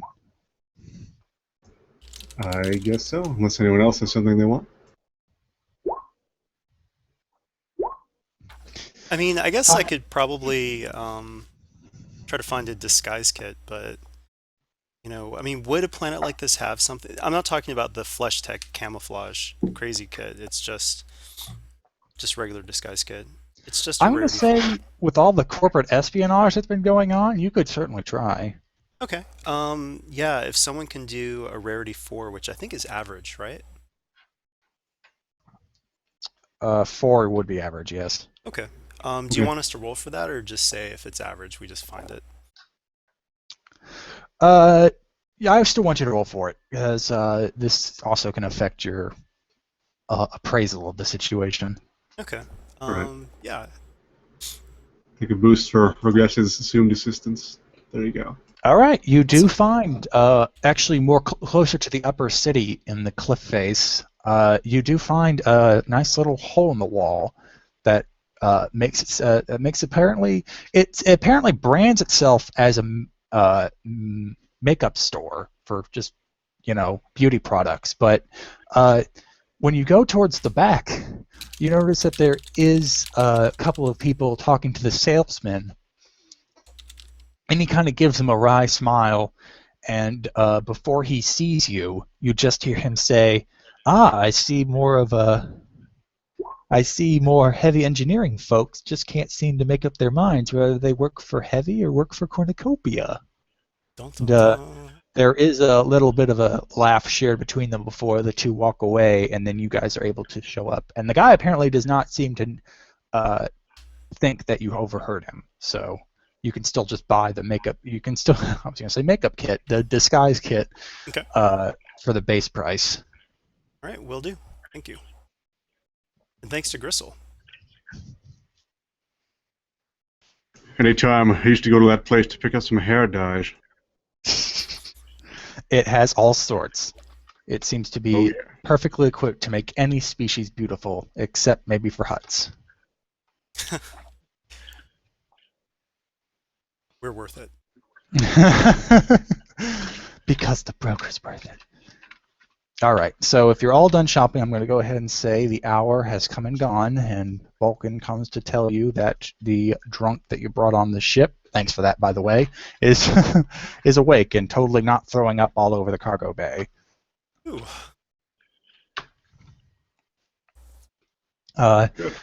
Making your way back to the Sunflare, you find that Vulcan and the Queen are now sitting up on a cargo crate while several large splashes of what are quite obviously stomach contents have been thrown up all over the cargo hold. And in the middle of it, you find the formerly drunk man that you saved from the CSA laying on the floor, awake but breathing heavily. It appears that all that evacuation caused him some distress. You need some water? Freak guy got me some. Oh man, I got some bad indigestion. Maybe we'll wait on that. Like he is, Balkan's like he's conscious, like you wanted, but I give him some. I'd be patient when asking him questions. So why were you being taken by those security guards? Now those damn friggin' corpsec people think curfew, but I know, I saw the thing. He's supposed to be sober, right? It might be some side effects of the drugs, Wait, what drugs? the ones Balkan had to use to get him awake. Oh, okay, never mind. Yeah, he could have gotten the whole thing was he got him awake, but you had to wait at least this long in order for it to take effect before he had a heart attack and frickin' broke. So tell us Yes. about the thing. It was beautiful. It was, have you ever seen that at those temples that those like magic people used? Maybe. Jedi? I think he points to Erdo and I think that close to that. It was like big. It was in this whole pocket that we didn't that we just hit into, and we had looked at it and statues. It was really dark. Couldn't see a thing. Our lights didn't work. But when we tried walking inside, the freaking droids we used to help mine us out turned on us and pushed us out of the mine. Pushed you out. But they did seal the tunnel, right? When we were getting back to the city, I did hear loud things like boom, boom, boom. Hmm. Can you describe the statues in more detail? They looked like people, but no face, just big holes where a nose should be. Kind of like ran down face, but no eyes, no mouth, nothing. Does that mean anything to Erdo?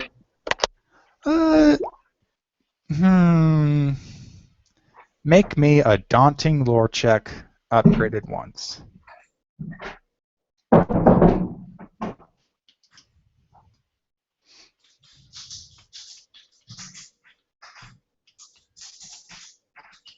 Ooh.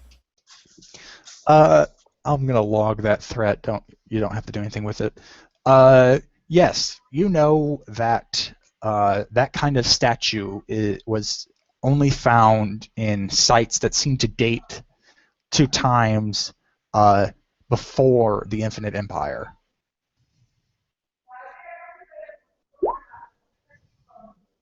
Ooh. Okay, Erdo's gonna try and keep that close to the vest for now, though.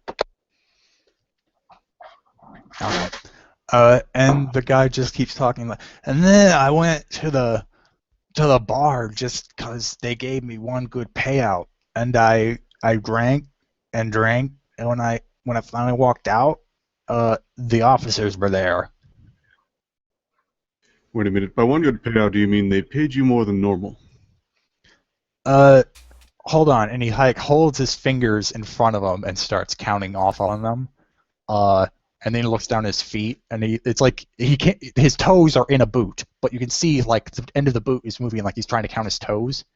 And then finally looks up and is like, "Yeah, like 3,000 more." You and everyone else on shift at the time? I don't know. I never saw them after we all left the mine. What about the name of the guy we found out was dead? Does he know that guy? Oh, he was one of my buddies. We were the ones who hit the pocket where the thing was. Where is he? You know where he is? We believe he's been disappeared by the CSA. He's dead. Oh no, not Fredazolk. Not poor Freddy. He was good, man. We were gonna make it. We were gonna make our way. We were gonna run this damn thing. But oh man, he starts like heaving big sobs. Balkan kind of grunts like, "Oh look, more shit to clean up." It's all right, buddy. We can make this better. We just need your help funding. The thing. Well, maybe finding the thing, but I think our overall goal here is just to get everyone to calm down. We want them to stop killing your friends. Right? Well, I don't know about that. Usually, when it comes out in the open, it's kind of called for, conflict and things like that. All I'm saying is, if we take it out, we're just going to make ourselves a target. The queen, no, like what she tells you back in the cantina, she knows where the mine that led to the thing was, but the problem is that the CSA decided to put a garrison right around it. So we know that. Sorry, I didn't mean to cut you off. You were saying.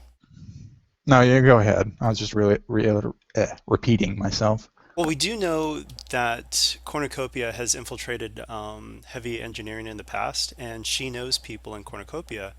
If she's willing to try to help us get in contact with, risking, exposure, but contacting one of her noble friends, I want to get some heavy engineering outfits from Cornucopia and try to, or at least with Rogesh, try to go ahead of the team and try to infiltrate the posing as one of the guards or something.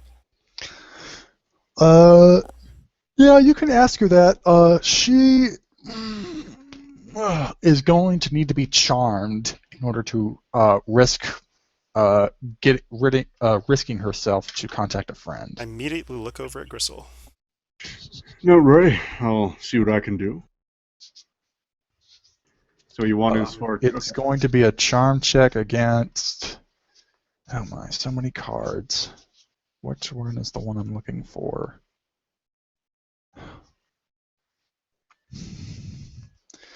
I know what's in here. Oh, there we go. It is going to be charm against her discipline.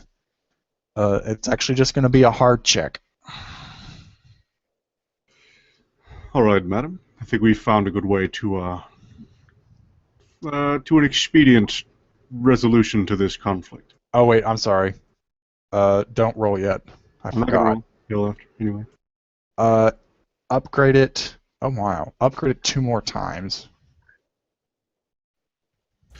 All we need from you is a few uniforms, maybe a way into the heavy operations. We know you may have some connections in that area, and I promise, when that's done, everything will be just fine. Yeah, never mind. Yeah, go ahead and roll that. I was gonna add setback because of your creepy nature before, but I'll say those words were able to soothe her a bit. And I'll assist just for the boost die. All right. Convince her that you're an excellent spy. Downgrade it once with congenial. Oh God, I use that a lot, but I have to kind of just to make sure. All right. Nice. Oh wait, that's not the right roll. What? You said it was average. It was hard upgraded twice. Oh, hard upgraded twice. Okay. Well, I'll just roll 1 purple then. No, roll 1 red. Run red. Wow. Well, no, I downgraded it with congenial. Oh, I thought that was going to be the other one. All right, fine. So I can't really fail anyway. Yeah. All right. She she looks at you a bit oddly, but then she's able to take a bit more confidence in Rogesh's talent, even though she hasn't really seen it. He looks convincing, oddly enough. And she goes, "All right, I need to find a terminal to contact my friends with. The longer scale frequencies are being jammed, so I'm going to need to contact him through a directed terminal. So I'm going to need to go out into public." Oh, before you go out in public, let's do something about this. So I pull out some dyes, and I want to dye her hair a different color. Just kind of just using the disguise kit on her, basically. And what are the effects for this guy's hit, just so I can She input just looks that? different. So it would be Well, kind is there of. any mechanical benefits, or is it just she doesn't look like herself anymore? I would say that to recognize her, they would actually need to resist my deception check. Like All I'm right, fair working on enough. her. Yeah, yeah, I'll say that works. I didn't know Rogesh was such a great stylist. Got skills, man. All right. So yes, her formerly pristine skin has been muddied, her eyes have been given new color, and her formerly brilliant golden hair has been turned to a kind of drab brunette. Nah, don't worry. You look fine. I know I look terrible, but it's for my planet. She kind of stands up, groans a bit as she looks at her reflection in a random object. I say it maybe one of Balkan's monitors, and then starts walking towards the exit. And it's like, I know where one of the public terminals are. I used to keep in contact with Vincent. So I mean, we should go with her, right? Some of us. Yeah, I'd Yeah, assume so. she's kind of waiting. She doesn't. Yeah, Ragesh totally follows after her. Okay. Now I think it's time for Yeah, us to fully reveal.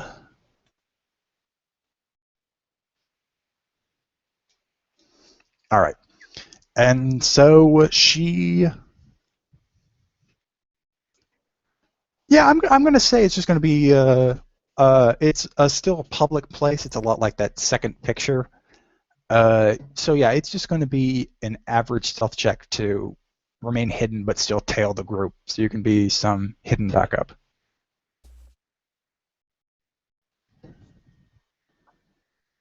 Good idea, Key. Ooh. Okay, you are well hidden, and in fact poised to strike. If combat ever results from this, you can get a free round. He will, only Key. But as you make your way to a public terminal, the Queen comes toward it, presses a few buttons, and you start seeing a loading symbol roll up on the terminal. And I think we should take a short break because I really have to go to the bathroom. So we will pause at the Queen contacting friends. Sounds good. Cool. Please, everyone, remind me to start the recording. That actually, more specifically, Heavy Engineering has put out a bounty for him due to the fact that they believe that he has escaped custody, which was, mainly your guys' fault. So I guess so.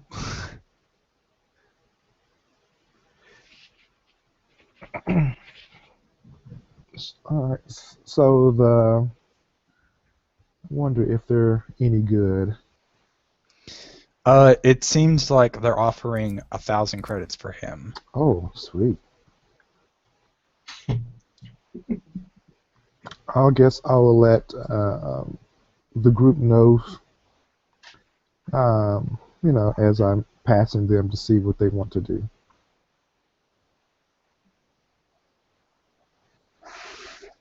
Ragesh is staying out of that decision. Yeah, it's up to you.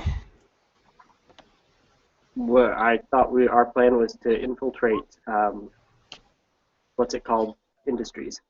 Oh yeah, it is. I mean, he kind of went back that point with the drunk guy.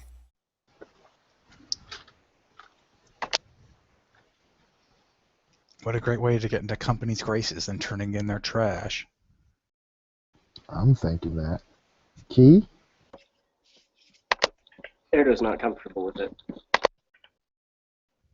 Yeah, I think I missed some of this, but if it's a bounty, he doesn't really like bounties. Hawk is looking up the bounty on the drunk man that gave you the information. And there is one because Heavy Engineering wanted him arrested, quote unquote, and so they put out a 1,000 credit bounty out for him for escaping arrest. It's not like I think Heavy Engineering knowing our faces is not to our advantage at this point. Correct. Good point. Yeah, let's just get the queen to... Sorry, what was that, Leslie? Okay. No, I mean, Erdogan has a very good point, but let's see what the loading screen. She was contacting somebody. Okay, and while that is going on, you easily find yourself in a public place. There are a set of terminals along a wall next to a large, what looks like a shopping mall, and she immediately goes over to one, types in some information, and the loading screen pops up. And while that's going on, Kale, roll me a force die.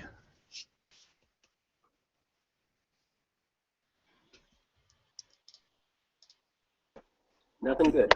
Okay, and so that means the problem with all these cards. Anyone know right off base what characteristic is linked to perception? Cunning. Yep, you're right. All right, so it's going to be. What is Erdo's stealth? It would just be base cunning, so 3 green dice. Oh, all right. While you guys are waiting, Erdo sees a very heavily armed gentleman, strangely armed, walk down the walkway, and he seems to be looking. He has like his data pad out, looking at stuff. He looks around at the crowd and just keeps walking by. Everybody sees I have that? been a bounty hunter. Everybody sees that? Specifically, Erdo does. Everyone else may be looking in that direction if they want to or not. It's their choice. But Erdo specifically sees that a bounty hunter was poking around, but passed him by. Okay. I think next time we're someplace safe, Erdo might ask Ragesh to hit him with that disguise kit. All right, and yep, that was going to set up a whole thing, but it didn't because the guy was as blind as a bat. But anyway, as the loading screen finally finishes, a face pops up on the terminal, but the queen seems to be somewhat surprised. In the monitor, you see an older woman with black hair with a few graying hairs in between and a nice stripe of gray hair going down the front of her face. She appears to have like her face seems very heavily set, like it seems like it's not built to really express any emotion, but her eyes do seem to give kind of a pleased appearance, and she looks up and the queen immediately says, "Who are you? This isn't Tovan." And the woman goes, "It's all right, Your Majesty. I'm a friend. I'm here. I wish to help you the plight of Traxus, but I'm afraid I can't let you contact any of the former nobility in Cornucopia. They all are heavily bribed to turn you in should they ever discover you." Oh. And she goes, "Well, how can you help me?" The woman goes, I can't tell you over the terminal. There's a chance someone else is watching. We shall meet over... I suddenly hit a brick wall. I'm going to send you a set of coordinates. You shall... If you want my help, go to these and then follow the instructions of the people you find there. They will lead you to me, and we can have a face-to-face discussion. And she goes, I I can't trust you to go alone. I can't just go alone in the streets. You know how dangerous it is. Don't you know how dangerous it is? My gosh, watch me talk all over myself. And she nods and goes, I know you have protection in the streets. You may take them with you. And the terminal immediately just goes dead. The line cut. Then the queen kind of looks back up at the group, a bit confused. That didn't go as well as you planned, did it, Majesty? It's our only lead. I mean, it's up to you, Your Majesty. I always thought that whatever nobility started working with Cornucopia would easily turn me in. I don't think she's lying about that. So you want to make this meeting? I do feel like I can at least meet her if I have people like you up on my side. I look sideways to the other people in the company. Well, if we do go, we shouldn't show our full hand. Crystal looks at Exactly. Hawk and says, you, bounty hunter fella, maybe you should find a place nearby and keep watch. And one of you You others... paying?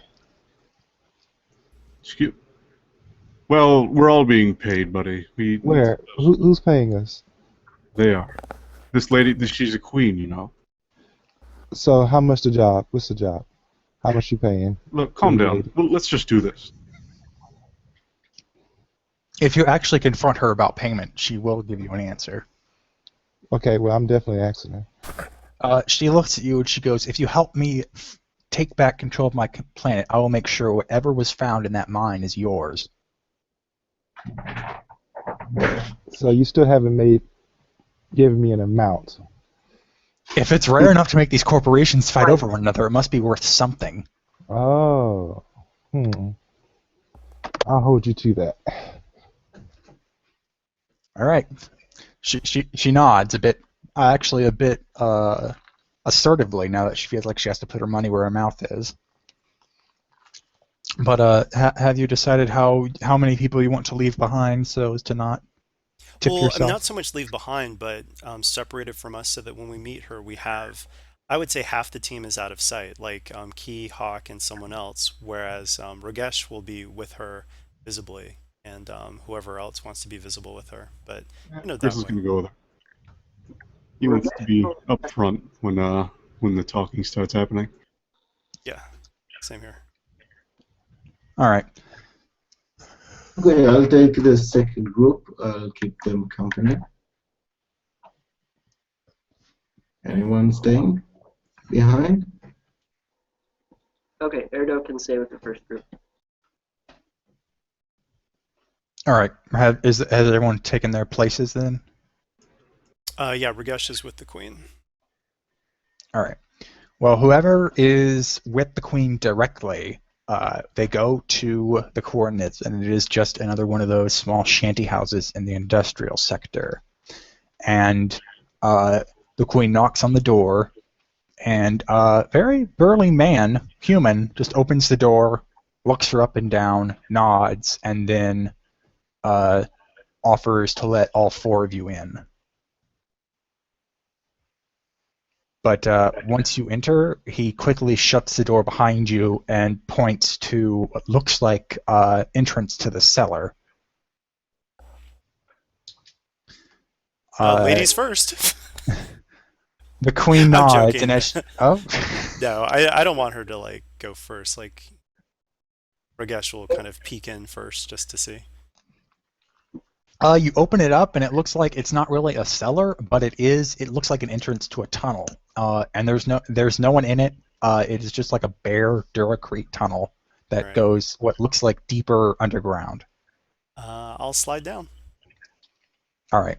The queen is going to directly follow you unless anyone physically stops her. No, And, Erdo can just follow after that. Okay. Assuming the whole group goes in. You keep going, you follow the tunnel all the way to its terminus, and it leads into what looks like an old sewer, probably from the early days of the colony. It is completely dry, but there is, that musky sewer smell that you just can never get rid of. And down there Yeah, you can say that. And down there is another man who is just leaning next to the entrance to another tunnel, and he just nods at you and points into that entrance. Oh, before we get too far, how are we going to deal? I guess maybe we should think about getting the team back together then.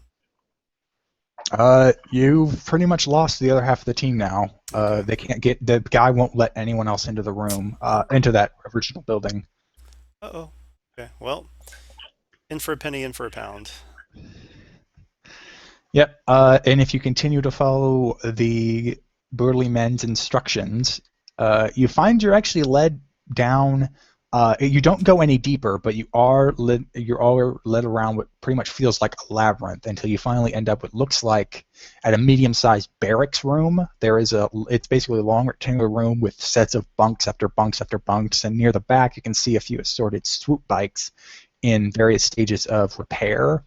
And around those, there's a desk. And sitting by the desk is the same woman the Queen saw on the monitor, and anyone else if they were curious enough to look over her shoulder. And she stands up, she gives a proper bow to the Queen, and then approaches to kind of meet you guys in the middle of the room. She goes, "Greetings. I am..." Now for proper introductions, I am Pyra, or Peria. You decide.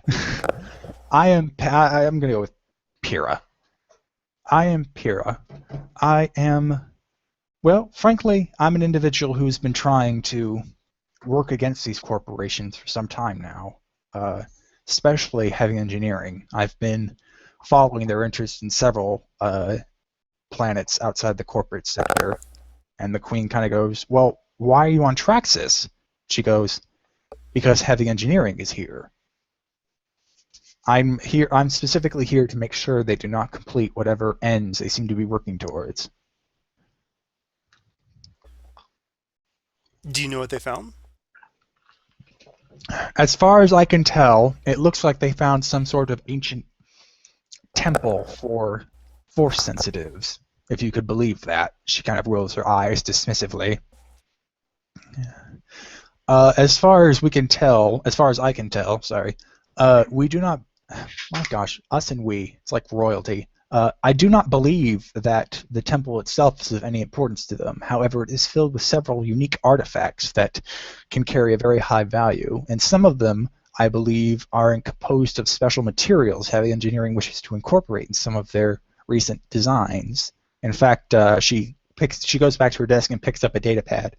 I believe artifact comprised of cortosis material was discovered there.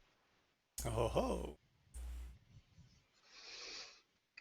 And the Queen goes, "Well, what do you have for Traxus? What can you provide for me?" And she goes, "I have the CSA forces here have been corrupted by cornucopia, heavily bribed to make sure they don't interfere with whatever debate or argument or whatever espionage they seem to be carrying out against heavy engineering. My plan is to go up into the main communications tower and insert this." And she kind of procures a very long cylindrical object from her pocket that appears to be kind of somewhat of a metal plunger. But anyone have any like a skill greater than 2 in computers? Uh-oh. Okay, I'll go with anyone if you have 2 or higher. Sorry.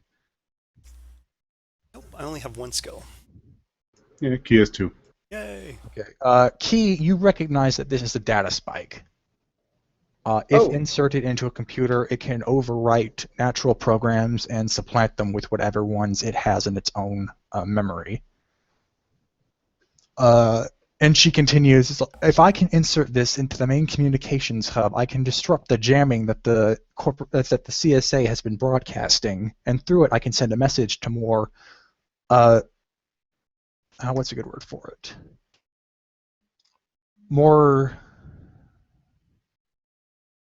Less corrupted CSA officials, and they will be able to send help and finally sort out this mess once and for all."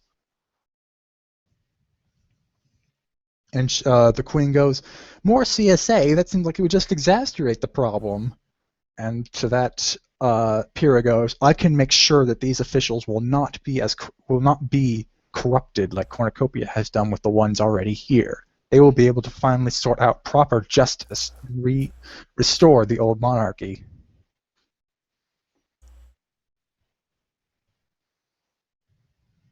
And the queen is kind of at a loss for words. She's trying to think about if she should really trust this woman.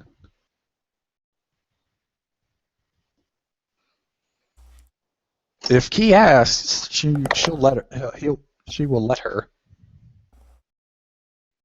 Yeah, what's on it? A quick scan. It's going to be an average computer's check if you just want to scan what the spike is directed to do. It is going to be a daunting check to see if it has more elaborate protocols. I'll assist. Just to boost die.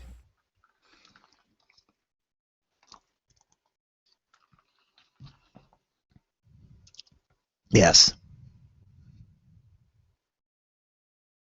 Oh wait, no, wait, what? No, what? Hold on. I just freaking forgot. You're not there. I'm sorry. That's completely messed up. Oh yeah. That's I completely think we all did. on me. I completely forgot. I thought you were all together. Nope. All right. Backing up. I'd assumed a lot of this was done over communication, just like comlink service. Yeah. No, sorry. I just completely flubbed up there.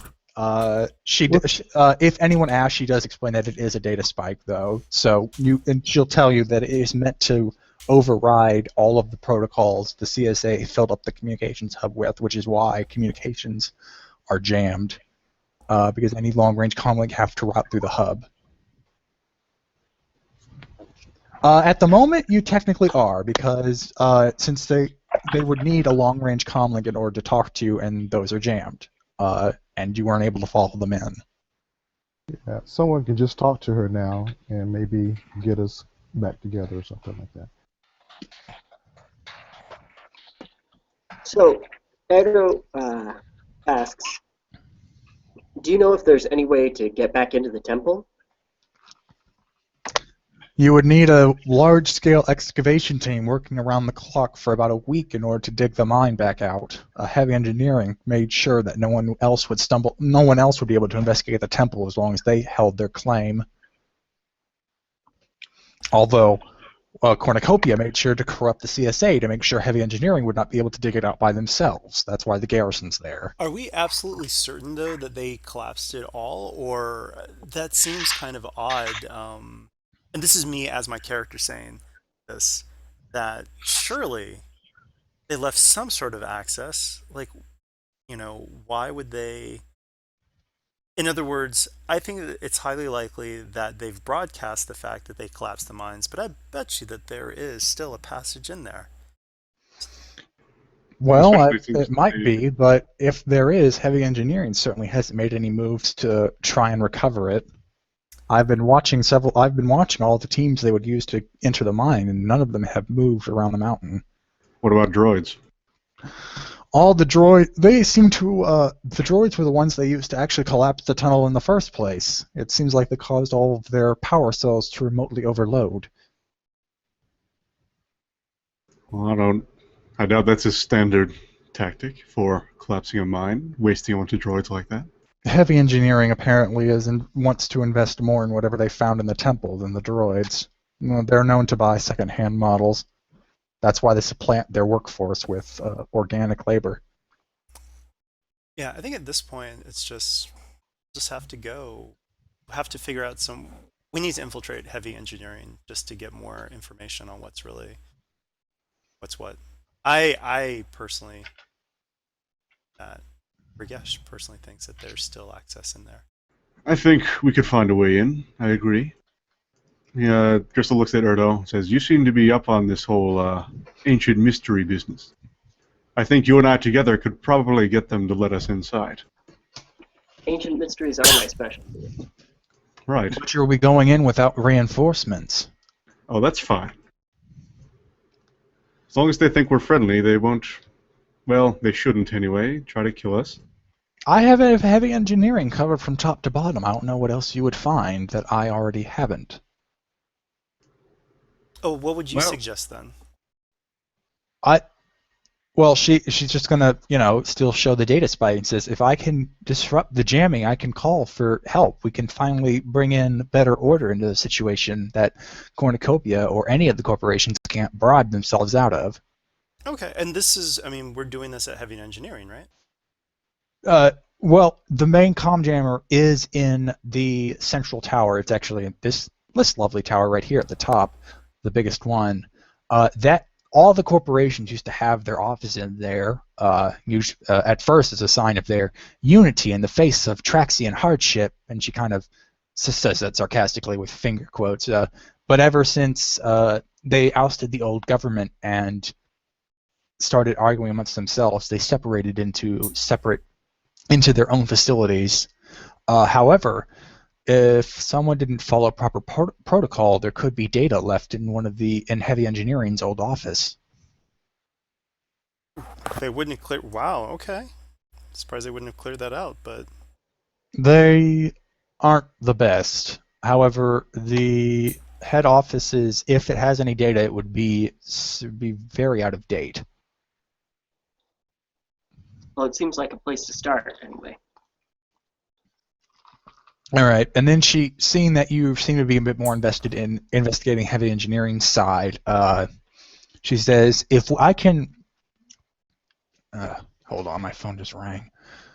If you can get me to the communications hub and help me and I'll be able to... if you can get me into the communications hub, I'll be able to insert this and call for help. And then, when you investigate Heavy Engineering's offices, you might be able to uncover information that, if provided to the CSA reinforcements, can finally take Heavy Engineering out of the picture for good.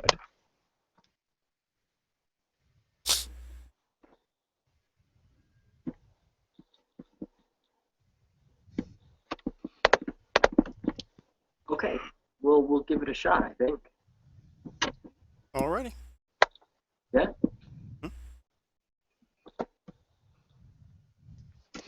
Okay. I'm going to say it's somewhat late in the afternoon. No. If you guys want, we can have it be at night, and maybe you can regroup with her in the morning to take on the communications hub security. Or we can do it right now. Either or. Depends if you just want time to prepare. I guess if we had a day, we could get a good night's sleep. Yeah. Yeah, I can say you can easily rent out a good hotel, sleep in it. Okay. Regroup, meet her in the morning. Sounds like a plan. Get a I'm continental good with that breakfast, get coffee, start our day off right. Watch the news. That's just a bunch of static. Alright, cool. All right, so do. You're able to get a nice hotel. I'm going to say the nice hotel is going to be 100 credits per person. But for that, you'll get good sleep, a nice meal. I'll may even say you'll get a discretionary boost to one of your checks. Ooh. But if you all pay for it, there you go. You all have one boost die to use in any one check coming up. Okay. All right, and so you all go to the main communications tower. Oh, and I assume you filled the group that was out of the picture for that in. Mm-hmm. Okay. Are we all together then? You all approach the central tower. It seems like you see Pyrrha there in more relaxed attire. She seems to be dressed more like a civilian. And she ushers you towards a single lift, so it doesn't look like there'll be a chance for you to actually split up at this point. So you're all going to have to share the lift up. And once you get upstairs, the door opens. You all get out, and you see what basically just looks like the entrance to an office space with a droid secretary. And this room is empty aside from the droid. who's sitting at the desk and continuously plugging things in and out of a console. And Pyrrha automatically walks up and shows the droid a badge she has in her pocket, and the droid looks at it, it beeps, and then the door leading behind the desk opens. She immediately walks through and tries to beckon you guys to follow, but once any of you move towards the droid looks up, says, "Guests not permitted," and the door shuts. So now Pyrrha ended up on the other side of the door, but you guys, the door's shut, and you guys are now kind of stuck in that office. Okay, I'm gonna knock on. Can I approach the door and knock? Yes. When you knock, you hear another knock return, but the door doesn't open. So it appears that maybe Pyrrha is still on the other side of the door waiting for you. Pyrrha, can you open the door from your side? It's metal. She can't hear you. Okay. Well then.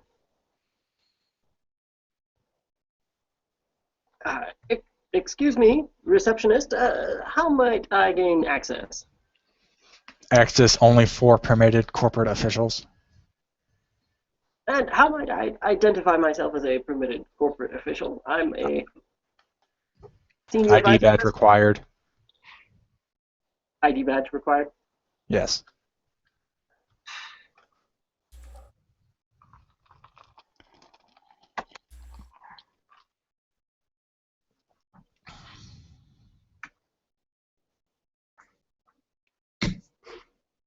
Anyone want to do something?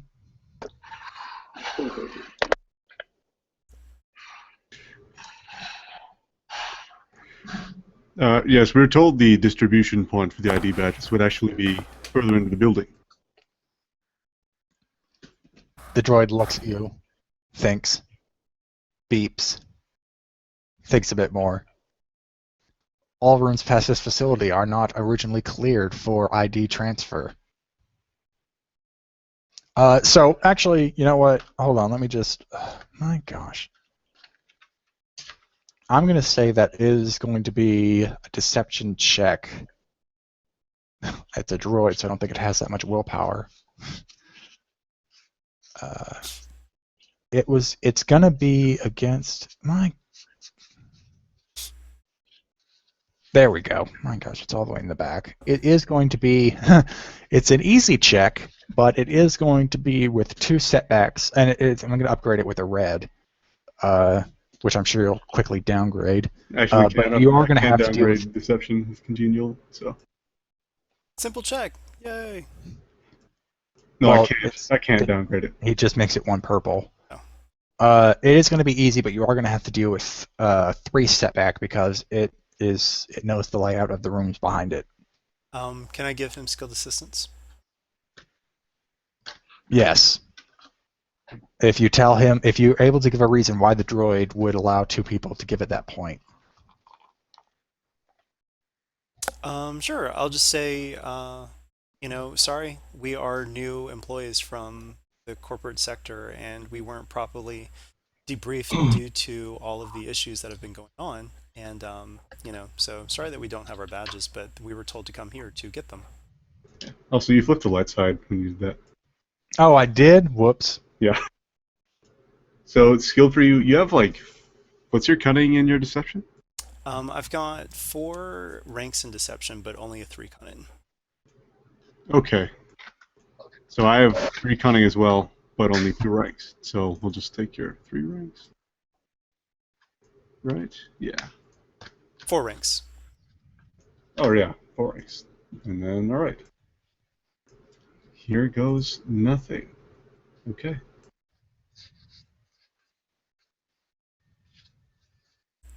Phew.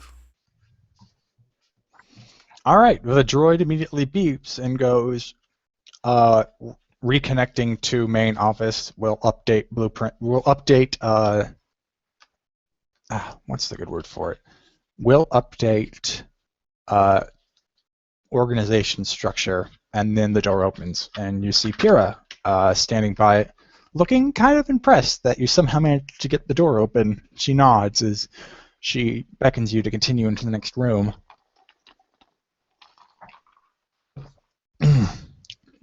And in said next room, it appears to be what looks like a data sorting facility. In the room, it is medium range from one side to the other. And by the other door on the opposite side, there is a man, a very fat man in a very good-looking suit who appears to be asleep.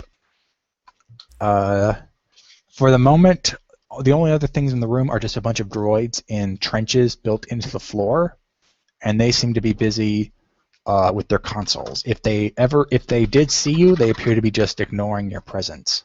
Hey, I whisper over to Key. Key, can you see if you can pull some identification off that guy without waking? Oh yeah, no problem.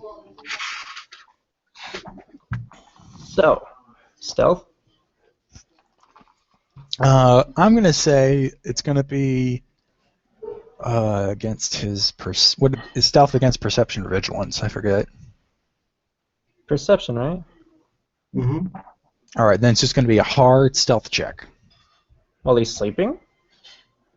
to make sure you don't make any noise. Fair enough. Okay. He's a very light sleeper. I will take strain to decrease that once.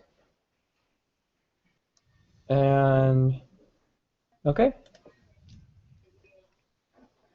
All right, you're able to get right up on them. You can hear him lightly snoring. You can smell his bad breath. It smells just like his freaking last meal. And I'll say with that 2 advantage, you are able to just unclip the ID badge he had on his suit pocket. Cool. I see with your computer skills. Yeah, you know it is a slot where that ID badge is meant to slide right in. Okay. So yeah, Key's gonna go and hand that over to Ragesh. I assume I yeah, don't need who to is this check guy? back, right? He is... oh. Brack...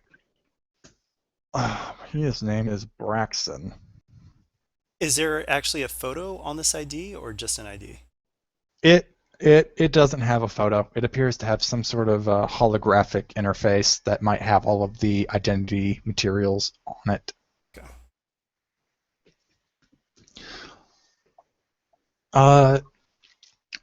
Pyrrha nods at your ability to recover the ID and just points towards the door where you can see that the ID is meant to be put against to open it.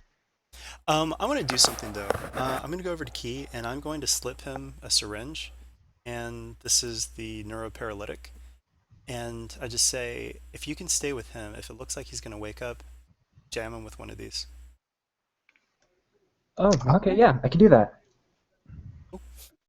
So I guess Key is staying behind then. Oh, yes, that's for me. Yes, he is. Okay, so the rest of you go into the next room pretty easily since you have the key. And when you get into the next room, it actually appears to be, it's built just like the room you were in before, but it's currently empty until you hear a voice say, "Unadmitted individuals detected. Main office not responding. Will terminate intruders." And all of a sudden, out from behind that second desk, pops out a droid, very armed, and it draws its weapon right at you. Oh, hey, excuse me, we were permitted, seeing as we're in here now. It just says "access denied" very loudly. It even reverbs off the chamber. I think you should take that up with the droid at the front desk, because I don't think that's our problem right now. Droid apparently is just out and out ignoring what you're saying, and it's ready to, yeah, roll initiative. It's going to be vigilance for you guys.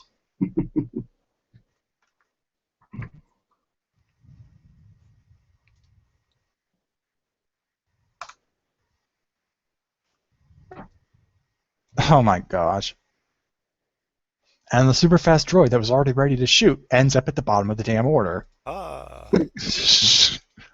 I whisper to Gristle, good try. Apparently, you made it rethink its processes just enough that it was slowed down. Mhm.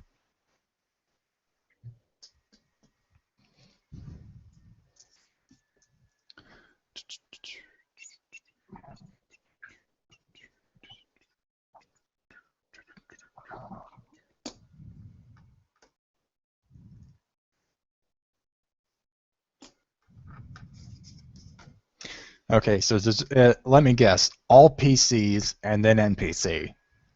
Basically, yeah. And I guess we're just not gonna have Key on this list for now. Yeah, since I assume if he's he's in the called in or next room something. and the door did shut behind you. Oh, it did? Okay. Yeah. Sorry, Key. Alright. It sounded like a good idea at the time. Uh, So yeah, yeah, it is all it still PCs might and be. NPC. It does look like this guy has a missile tube. Oh, all right. Oof.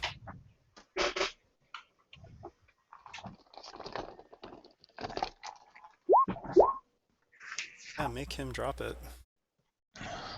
Um, He's would you guys last, mind right? if I went first? Go for it. He's I want to last, do a right? called shot, and I want to use my whip to see if I can, grasp the thing and pull it out of his hands. Can that thing reach to medium range? I'm going to move up into short. Oh, okay.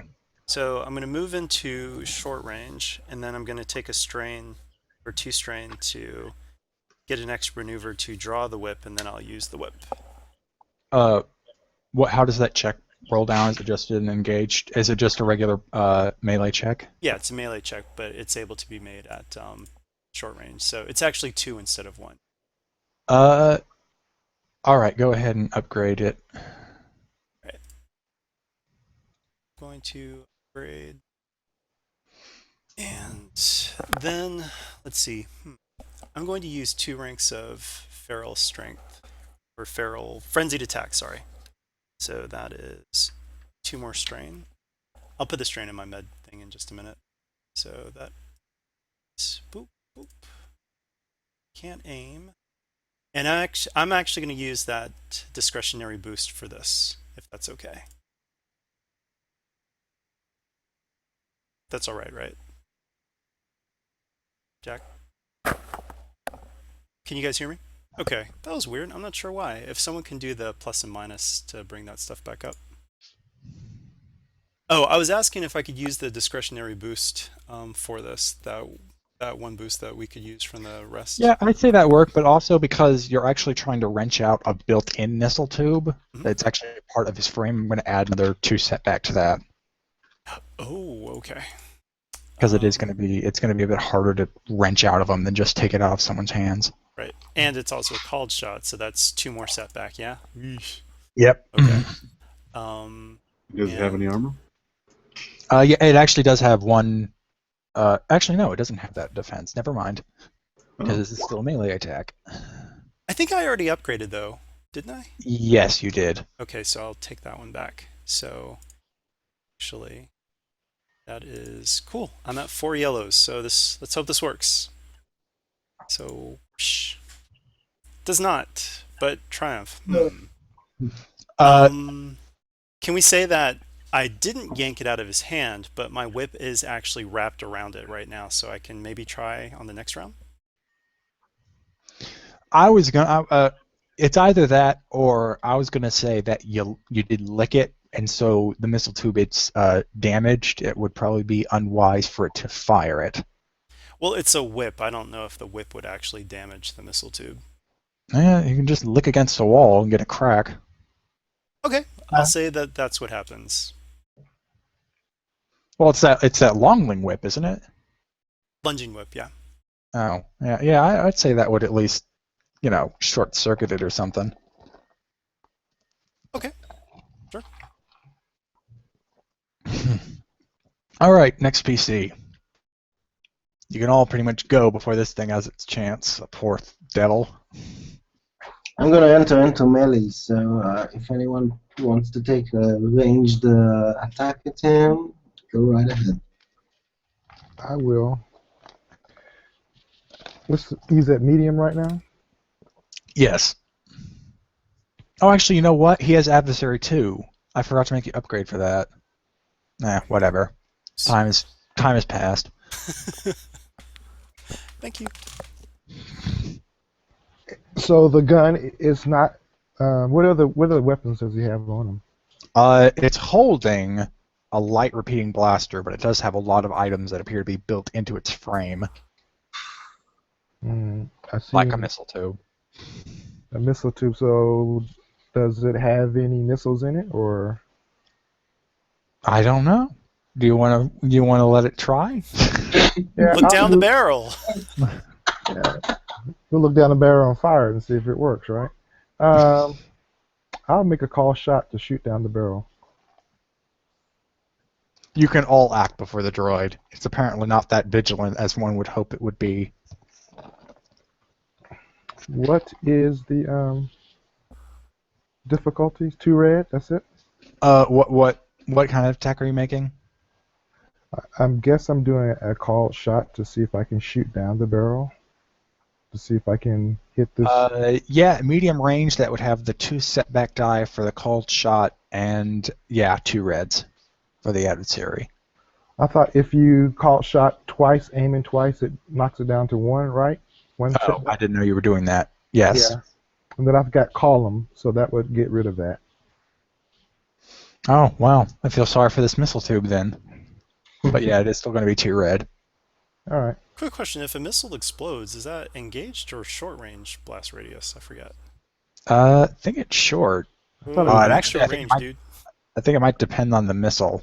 I thought it was engage, because blast is engage. Oh, Yeah. okay. All right, so my gun gives me 2 blue, and then I have how many quick strikes I got? 2. All right, so all he has is just 2 red, correct? Yeah. Well, it's still that 1 setback. Oh, yeah, okay, yeah, because of column. Sorry, I forgot about that.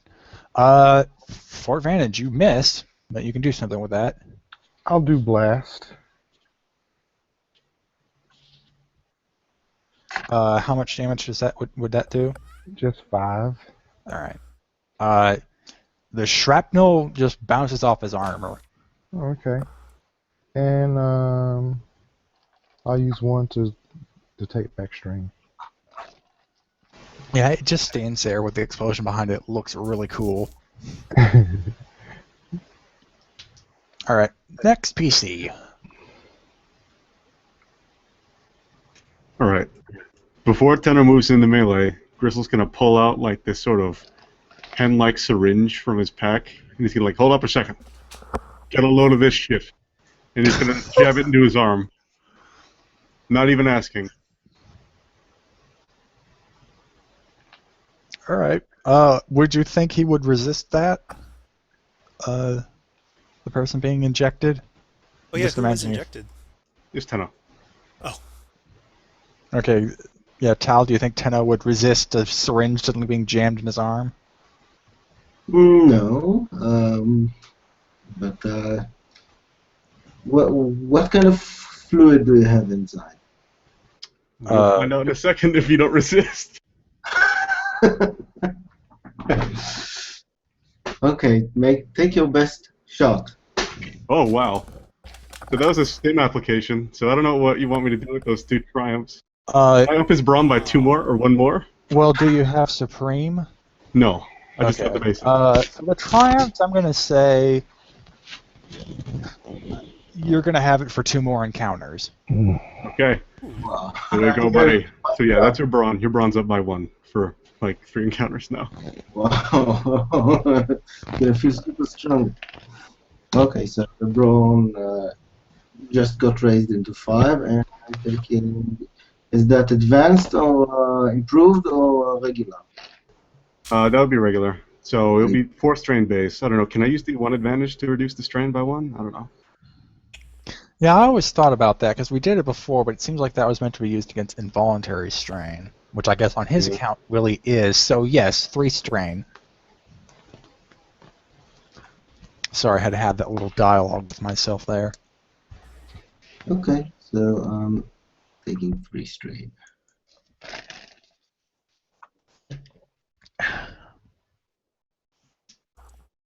Okay, and I'm down to 10. Okay, I'm just up with restrain. Okay. I'm feeling quite strong now. Even stronger. Anyone else? I'm the last one. Anyone else want to take a ranged hit before 10 moves into Ah, engaged? No, He's Erdo's gonna in the other attempt the room. melee as He's well. in the other room, so that would leave me to just draw the cutlass and just. I'm gonna take 2 additional strains to take a double move and get into engaged with him. And I'm gonna swing the cutlass at him. All right. You got. It's the regular engage check. Oh, he actually does have 1 melee defense, so it is going to be with 1 setback, and you're going to have to upgrade that check twice. So 2 red, 1 black. 2 red, 1 black. Okay. I'm going to try and I'm not gonna aim it at any of this stuff, but I'm going to use the angle by which he managed to lick the cube. So I'm going to use that as an advantage to just flip one and upgrade that check. And do anyone, Leslie, what did you do with your advantages? Can I use No, he used it to trigger blast and recovered strain, so there's nothing for you to claim wow. there. But you do have the 1 discretionary boost you have for having a Oh, nice sleep and a continental breakfast. okay, I'm going to do that. I'm going to use that. And I'm So going relaxed right now. Oh. just to crack up some robot. Oh. You miss, but you have a lot of good things you can try and get out of that. Okay, those 5 strings I lost. That's 1, 2, 3, 4, 5. Okay, I'm getting those strings back. And those 2 advantages. Okay, what I'm going to do with the Triumph is I did clank with him. It wasn't damaged by it, but I'm going to use that Triumph to put him into a prone position. Okay. All right. Okay. And by being prone, expose one of his parts. So the next one to take an actual action at him would get a boost die from it.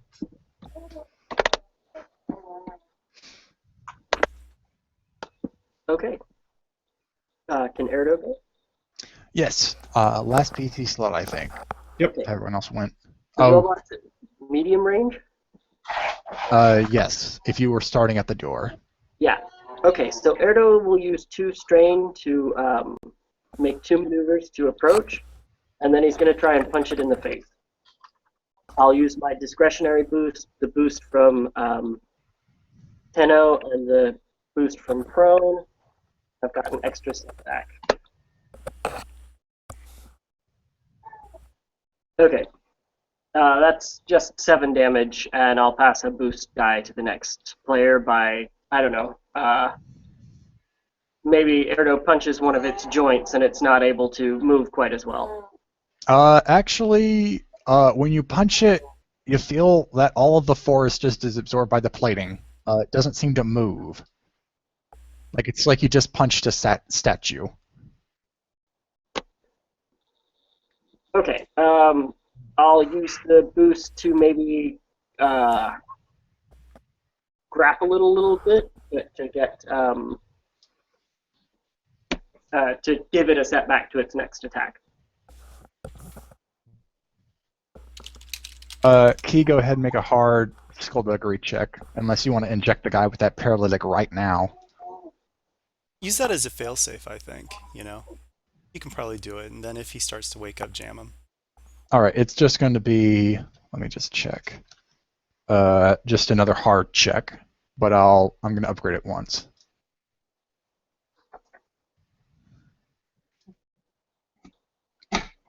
Oof.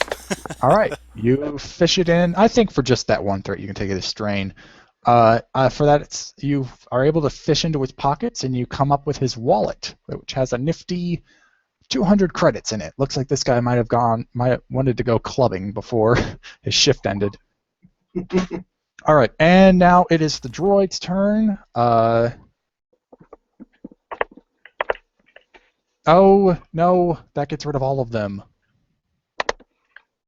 You need someone else who already has it open to do that. I think it was just Okay. Yeah, this. yeah. Okay. All right. Okay, now it's the droid's turn. So it is going to spend a maneuver to spring back up. And then out of its fist shall pop razor claws. And it shall engage with, I think, the person that knocked it down, Tenno. Oh, actually, you know what? Stop that. I am going to back up because I forgot it had this. It is going to spring back up and take some strain. You hear its servos groan a bit to pull out its light repeating blaster that was kind of shifted when it was knocked down. It is going to take aim at Tenno. Let's see. It's range, so it's easy, but it's also heavy, so it's +2 difficulty. Does Tenno have any defenses I need to add to this? Yeah, he has a defensive one. Okay. Does that count? Because I know that's melee defense with the sword, isn't it? Let's see. Yeah, I think so. So it probably just I says think that's only melee defense, and it's shooting at you. Defensive so. is melee. Deflect is range. Okay, so just the No. hard check by itself, and it is going to open fire with its. It's heavy, isn't it? Ranged heavy. Oh Right, shit. blaster is heavy. Your ass might be grass. No, you're not. All right. So that is 12 damage base, but it also has point blank 3, so it's actually 15 damage. Yikes. Ooh, okay. I with have Pierce 1. soak 6, so it's soak 5, so that's 10 points. Wow. Ouch. Okay. Yep. And for that 2 manage, it is going to.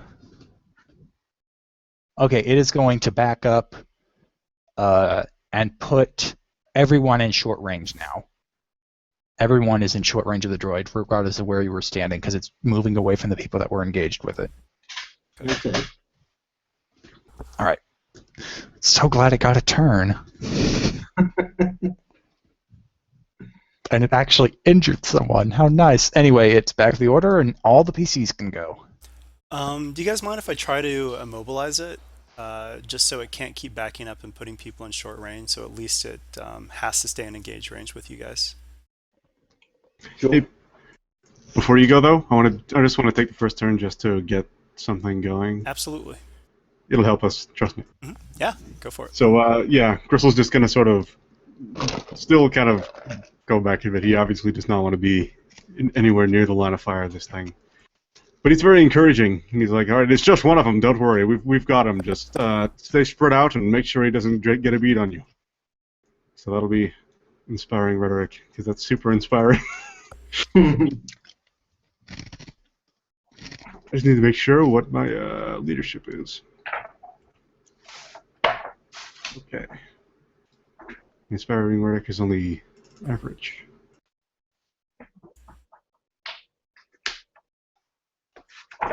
And yeah, I think that's all. I'll just flip just because why not? Boom, okay. That's only 2 people, so let's see. Let's go with... And Where's what's the the most- range on that? It'll hit everyone in the room, no matter what. So let's go with Ragesh and Hawk. Can each... Ragesh can recover 2 strain, Hawk can recover 1, and you both get a boost for the round. Cool. Thank you. Alright, I will add that strain in just a second. So, I'm going to try to whip this thing. I'm not doing a called shot this time. I'm aiming as a maneuver. And I'm going to do 2 ranks of frenzied attack. So upgrade that, flip. And you said he was adversary 2? Yes. Okay. So that's 2 reds. And then he has 2 defense to melee? 1 defense to melee. Alright, here goes. Awesome. Alright, so I whip the whip around his legs, and he is mobilized for 2 rounds. He cannot make maneuvers. And that does 9 points of strain damage, if any of that gets through. Yes, you do see like the servos around his legs spark a bit. I'm sorry, just to make sure, 8 strain damage or 9 strain damage? 9 strain damage. Okay. All right, and yeah, you can hear his servos groan a bit as he tries to struggle in vain against the whip. Okay, and also I'm going to do. Let's see. So I've immobilized him, and then the 2 advantages. I will regain strain actually. So I'm done. Okay. I'll go next. No one's engaged with him, right? Currently, no. All right. I'm going to do another called shot using column again. And I'm going to try to hit his hand that's holding the blaster. All right. And it's just 2 reds, right? Yes. Aha. All right, you hit the hand. How much damage do you do? That's 8, 9, 10, 11 damage. And I'm also going to trigger blast. Ooh. So it's hitting the hand. I'm hoping that the blast will actually do damage to the gun, and since there's no other people engaged with him. If that is true, it will do another 8 damage to the gun. Yeah, I'm gonna say since he's holding it, he gets that too. But the gun does appear to be shredded. Okay. Cool. I'll go ahead and say that with all that advantage, yeah, the whip is still okay. Thank you. Since that was also in cross question. It's also it's by his ankles. I thought the whip was on I think it the. doesn't matter if something explodes, but I know you like the toy, and I like where this is going. So it still holds on to him, but his hand and the gun that was holding it are both just tatters. Okay, and then the next person is going to get a blue star. Excellent. Okay, so Tino is moving in, but as he moves in, he sticks a stim pack through in his leg. So I'm going to take 2 strain for that. And close in on him, throwing the empty stim pack at his face and whipping the cutlass. Does Tenno have quick draw? Because that's already 2 maneuvers right there. What? To get the stim pack out and inject you with it. You can do that, so. but you won't be able to move again. You still be at short range. Okay, so what I'm going to do is I'm going to okay, I'm not going to do anything. I'm not going to take the 2 strain. I'm going to stay at short range and just use the stim pack. So I'm gaining 7 wounds and no strain. All right. Next up. That would be Eldo. Okay. I'll have Erdo use a maneuver to move in, spend 2 strain to use a maneuver to aim, and then I'll flip and throw up. He'll start beating on the droid as best he can.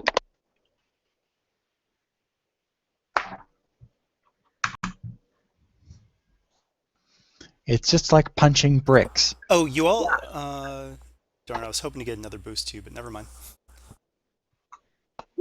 Well, at least he doesn't.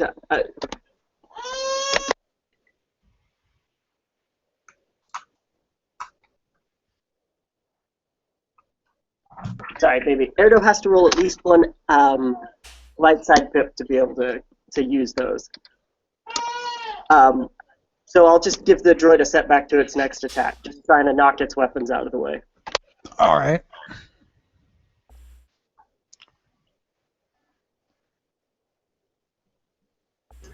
It is the droid's turn. Okay.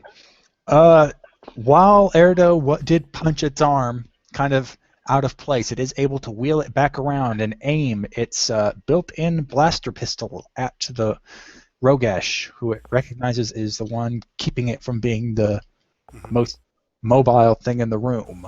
And let's see, it's just in short range. Does Rogesh have any defensive abilities? Yes, I'm going to use 2 ranks of dodge, so I'll take 2 strain to upgrade it twice, and then I'm going to flip a destiny point, and I'm going to use coordinated dodge, so that's going to add 3 failures. But that doesn't upgrade the check anymore? No, so it's 2 Okay. upgrades, minus 3. Okay. And then I'll upgrade it. I don't want to get hit. Not with that. So it's so you upgraded are 3 times. so it is going to end up being 2 reds. Okay then. And it can't actually aim because of maneuvers, but yay! So Ragesh, even while he's So holding it the misses, and flips, dodges. it kind of had to bend its arm in a wrong way to get it back in place after Erdo punched it, so it's going to take another point of strain. Okay, and back to the top of the order. Do you guys mind if I go, since I just did that dodge? I want to kind of like roll it into this move. Go for it. Alright, so I somersaulted out of the way, but I kept my hand on the whip, and I'm actually going to try to pull it as hard as I can. So, I mean, technically a whip does ensnare, but you can still use it to hit things. I'm just going to say that it's still connected to them, but I want to do a hit. But what I'm trying to do is I'm trying to generate enough advantages to actually do a knockdown. So,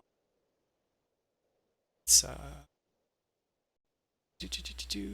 can't upgrade it that way, so we'll do frenzied attack twice again, so 2 strain, and just trying to make sure I've got everything. I'll aim for this, and here goes. Yes. Nice. So I use the Triumph, and I pull hard, and I knock him to the ground, and he still is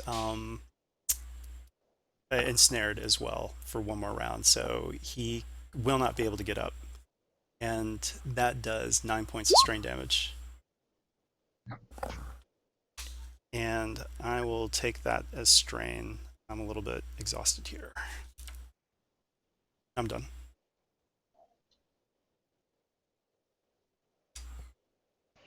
All right, Okay. looks like its servos are starting to spark as it struggles to break free and get back up, but it's failing. All right. No one's engaged with it, right? Not yet. Yes. Ah, Oh wait, no. no. Erdo went up to try and Erdo. punch it, so Erdo. he is engaged. Oh. Yep. Well, I don't want to go if anybody. No, just try and blow him up. He'll understand. All right. Well, I still have the boost die. I don't. No. No, that was so. Okay. Oh yeah, for that the was last just round. one boost. All right. Unless you want me to go first and do it again. But, yeah. Sure. All right, I can do that.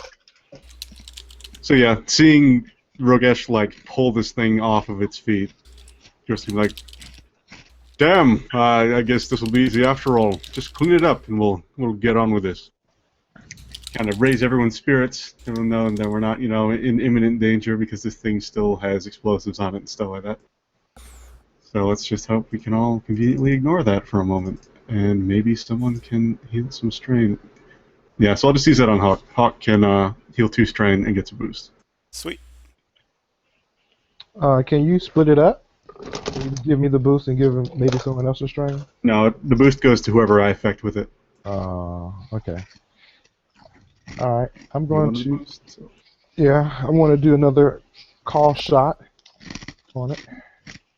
This time I'm gonna do the gun since I wasn't able to damage the gun. All right, so we're looking at 2 red and 1 setback dice, correct? Wait, which gun are you trying to hit? The one you just shot Rogesh with? The one, yeah, the one that he's shooting people with. Well, How many guns does he have? At least he has used 2. Yeah. The one he was shooting with Rogesh with is actually built into his arm, so you are going to have to. It's how many setback did I pin Rogesh with? We're trying to hit the missile too. Yeah, it's a call It's shot. going to be another 2 setback on top of the whatever you get for the called shot, because Oh. it's in him. It's in him. And there's also a setback due to it being prone, so it's harder to hit because he's like close to the ground. Right. I kind of want. So there's nothing that I can knock out of his hand. Is that correct? Not anymore. He was holding the light repeating blaster was something he was holding on to, but you kind of blew that away. Oh, okay. So I did that already. Yeah. All right. Well, I'm just gonna just shoot him then. yeah, that will work. Okay, then it's just gonna be with that setback because he's prone. All right. So then I'm gonna add another blue die for the rest. Oh, and Ragesh is going to shout to you, like his servo motors are, you know, overwhelmed. Go for strain. Go for strain. Oh, mine doesn't do strain. Oh, never mind. But it would have been a good thing if it did. My next guns will. And then I'm also going to take 2 strain to aim. So my guns give me 2.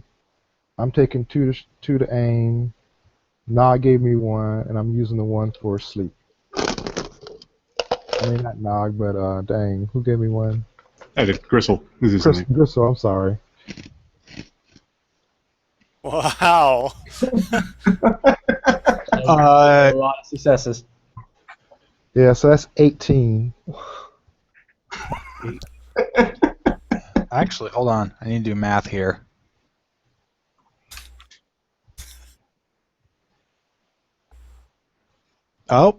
He is riddled with blaster marks all over his armor, and part of his plating has fallen away. But he's still just there struggling against the tie. He's still active. Cool.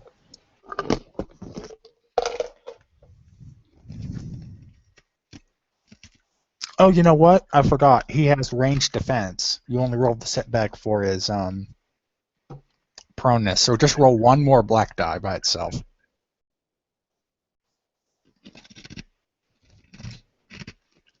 And a purple die because it should be upgraded again because I'm in arrows engaged. Oh, you're right. Well, there's no chance for despair, so he's not going to hit you, at least.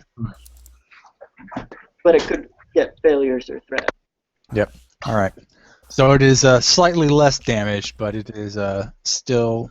It still looks like it's taken quite a pounding. Yeah. All right. Is that everyone? No.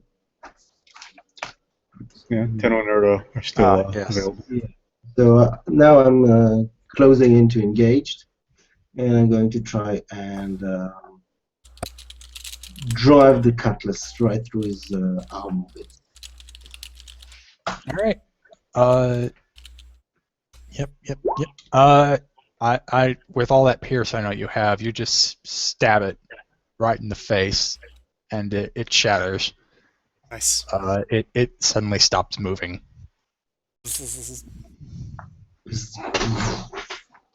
Back out. Kira, who has was taking cover in the trenches while you guys were duking it out, emerges, nods with satisfaction, especially at Tenno's very elegant strike, and moves over to the console the droid was originally taking cover behind, presses a button, and the door behind her opens. And I quickly need to step away for another second to deal with this phone call I got earlier. So it won't be a 5-minute break, just maybe like 3 minutes. That gun is what, a heavy weapon, guys? Is a light repeating blaster, yeah. So it'd be heavy. I'm going to say that it took too much damage in that explosion. It's kind of in just a lot of pieces. That's fair.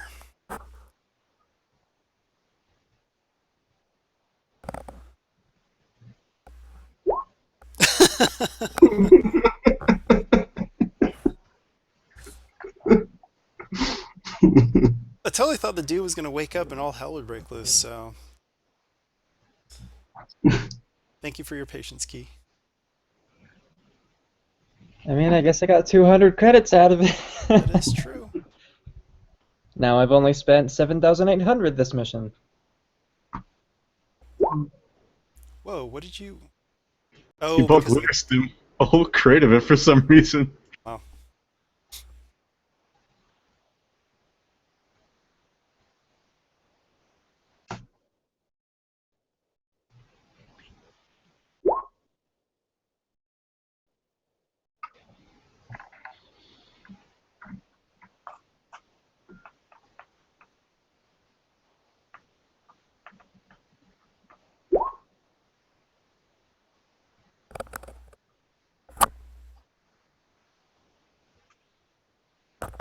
I'm sorry, can you guys hear the dogs barking in the background?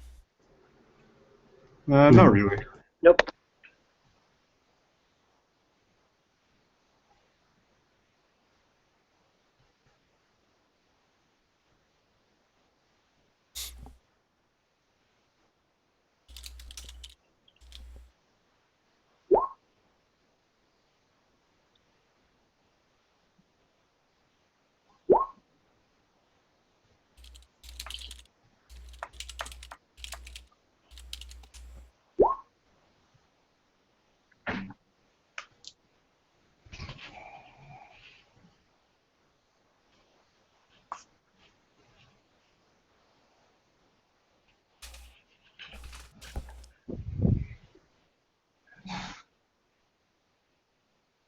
All right, I'm back. I didn't even pause the recording, so set. Okay, good. I halfway through that fight, I remembered that no one told you to, no one wanted you to resume, hoping we wouldn't have that problem. Yeah, and a question was brought up. Is the door between Key and the others closed? It is, but since they have the key card, it can be reopened at this point. Okay, so Key's there. Yeah. Okay. If we wanted to say he rejoined them, he rejoined them. Yeah. Though, but you still have the paralytic and the guard still alive. I mean, I guess it asleep. depends then if they went back for Key. Yeah, Ragesh opens the door and it's just like, hey, we just beat up a droid. Shh. Sorry. Yeah, guy's still asleep. Somehow all the signs of battle didn't go through the door. Sound No, and Very isn't industrial. Hostage a Slughorn? Or is that not a Slughorn? Guess it doesn't matter. I Okay, didn't but yeah, hear what you said. if they invite Key, he'll go back with them. All right.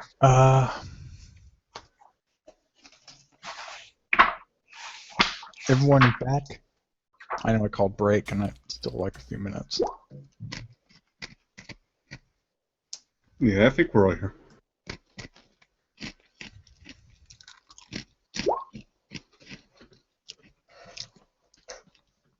More worried about Kale and Leslie.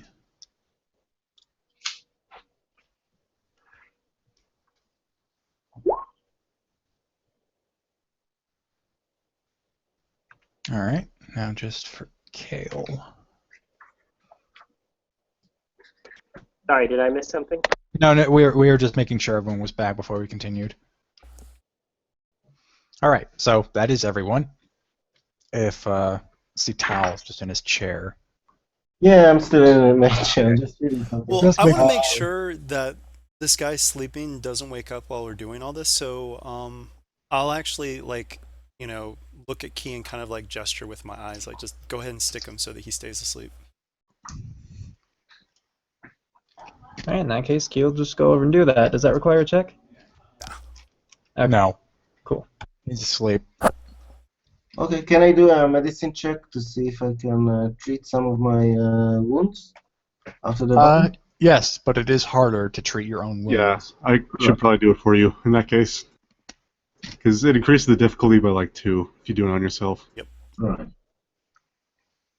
Okay, go ahead. So what do you I have? have, I have an open gash somewhere around my abdomen. He's covered with blaster marks. Yeah. And what's your wounds at, like, how do you total? I'm currently at 3 out of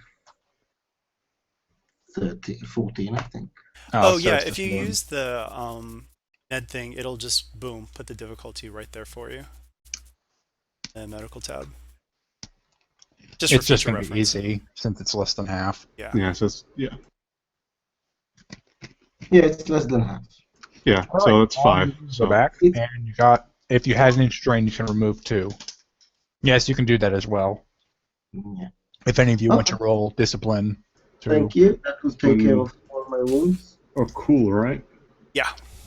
Never had a character with high cool, but now I do. I know. Same Oh, here. Well, it's not high, but it's a lot higher than I'm used to. You can do cool or discipline to gain strength. Oh my gosh, I never moved you. Oh, silly me. I freaking clicked over and revealed it, but I never showed you. Yeah, there's the droid.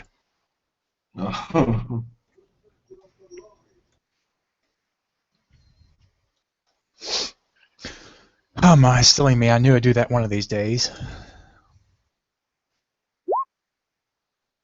Yeah, he's lying on the floor now. I just, it's like, wait, look at this thing. Whatever. Anyway, now that you've all have taken a breather, Key has rejoined the group. You are led into the next room, which appears to be the actual communications hub. The room is about the size of the previous one, but it is arrayed in more of a circle. And around the edges are what appear to be a bunch of servers, all with cords that arc towards the ceiling and come back down to form a sort of energy pillar. And Pyrrha smiles as she approaches the pillar and immediately enters the data spike and starts typing away. And she says to you, "This will only take a few minutes tops." I hope you know what you're doing. And if we want to get the computer information from Heavy Industries, can we do that here? If you ask her, she points to one of the servers on the edge of the room, and she says that one holds the old logs for heavy engineering. If you search it, you should find something. Okay. Anyone want It's to give me going, a hand with that? yeah, it's going to be. Oh, this would be a comparative check. It's actually going to be a daunting upgraded twice to break the encryption on the data in the server. But yeah, Key probably can use, have help with use 2 Key's skills. computers.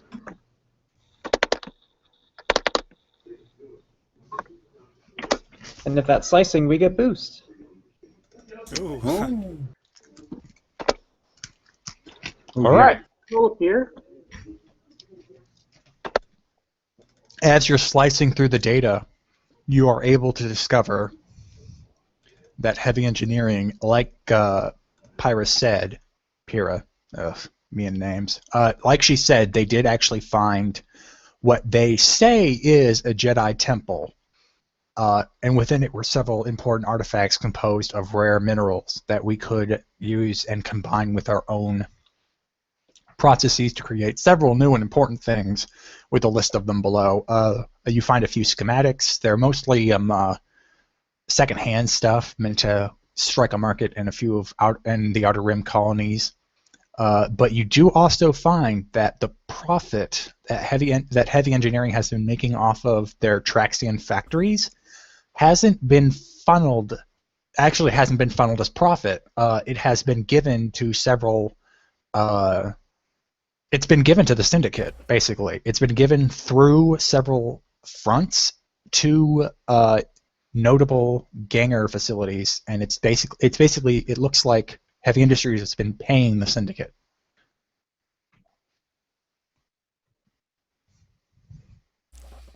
You also find a few communiques that explain that Heavy Engineering has been paying the syndicate to mainly mess with cornucopia Maya Pharmaceuticals and the CSA's activities on Traxus while they are trying to recover the mine that led to the temple. And so are they actively working on opening the mine again? Uh, Currently, they're trying to bribe the syndicate into making a hit at on the CSI garrison, but they were having trouble building up the syndicate's confidence that they could hit such a facility. However, they were also trying to build connections from other underworld agencies in the region to the syndicate. They were trying to basically make the syndicate a larger deal than just something on Traxus, so they could probably have a hand in the underworld in the local area. And the person we're with, what does she call her group?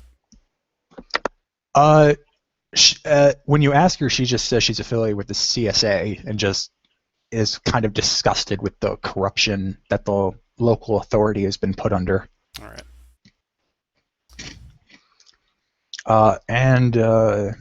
Yep, all right. And so you have that data. I'm going to say if you want copies of it, since you already broke the encryption, you could just state you have copies.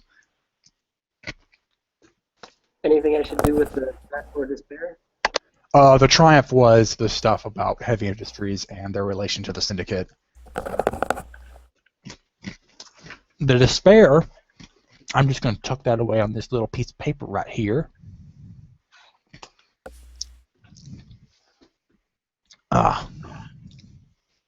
Oh, sorry, hold me. That's what happens when I try to have lunch. All right, and so she finishes her work, and when the data spike pops right back out of the terminal, she reaches into her briefcase. Actually, it's more of a purse, I guess. She takes it, and she takes out a small spherical device that most of you with military experience recognize as a thermal detonator. And she just puts it on the energy pillar, turns it on, turns around and says, "We should probably leave now." Okay.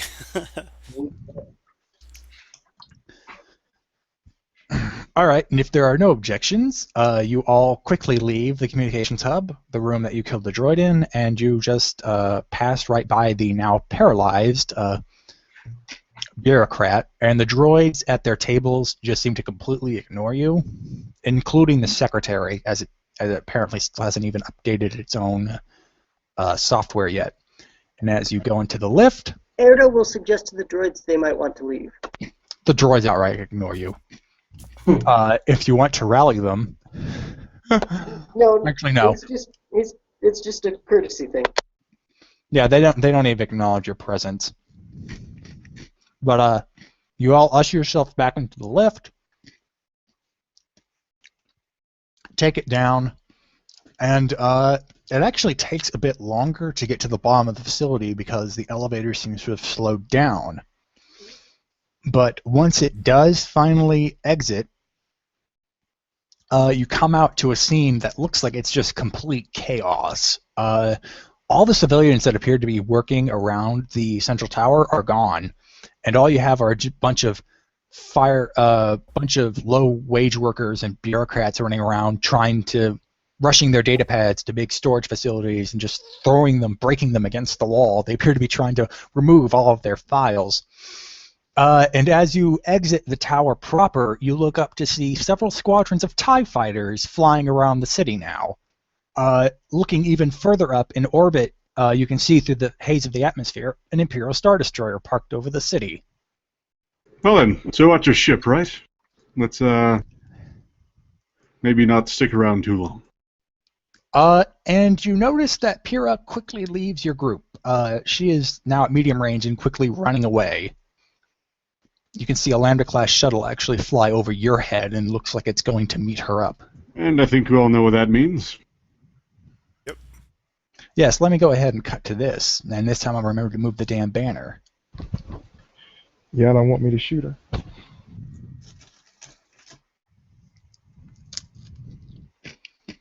Dun, dun, dun. If you want. I'm not going to tell you to.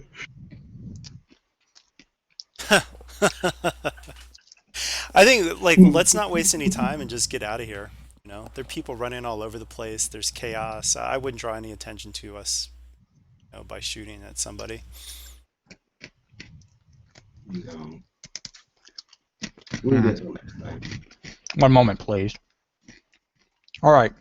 In the general chaos, you are able to actually quickly, and because you haven't drawn any attention to yourself beyond the fact of the agent, you are able to quickly get away and back into the inner city. But as you go back down the cliff face slowly, it's a kind of a delicate process. You are able to notice that more Lambda-class shuttles are landing, stormtroopers are exiting, and it looks like they're starting to really garrison the city more and more.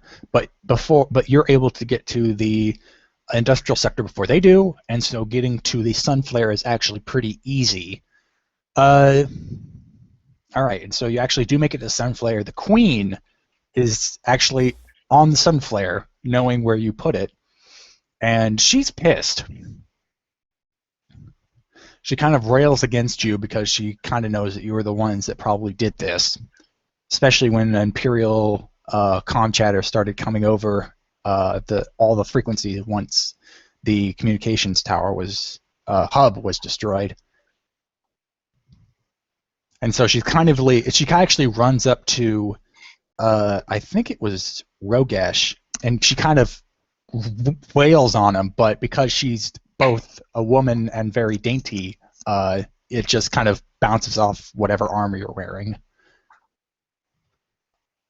I'm sorry if you're angry, but we were just helping the person you chose to trust, and our job was just to help quell the chaos, and that was one of the ways we decided to go about it. My planet is under Imperial control now. You think if that you're unhappy with the you've outcome, done? maybe you should have thought about it beforehand. We were just doing our job. I'm sorry, this is the worst possible outcome. I mean, we can always trade her in for the bounty, right? If you go up now that you actually have access to the HoloNet, the corporations have now suddenly ceded control of the Empire. The Empire's pretty much clamped down on their control, and all of their outstanding contracts have been nullified. They've been all accused of treason.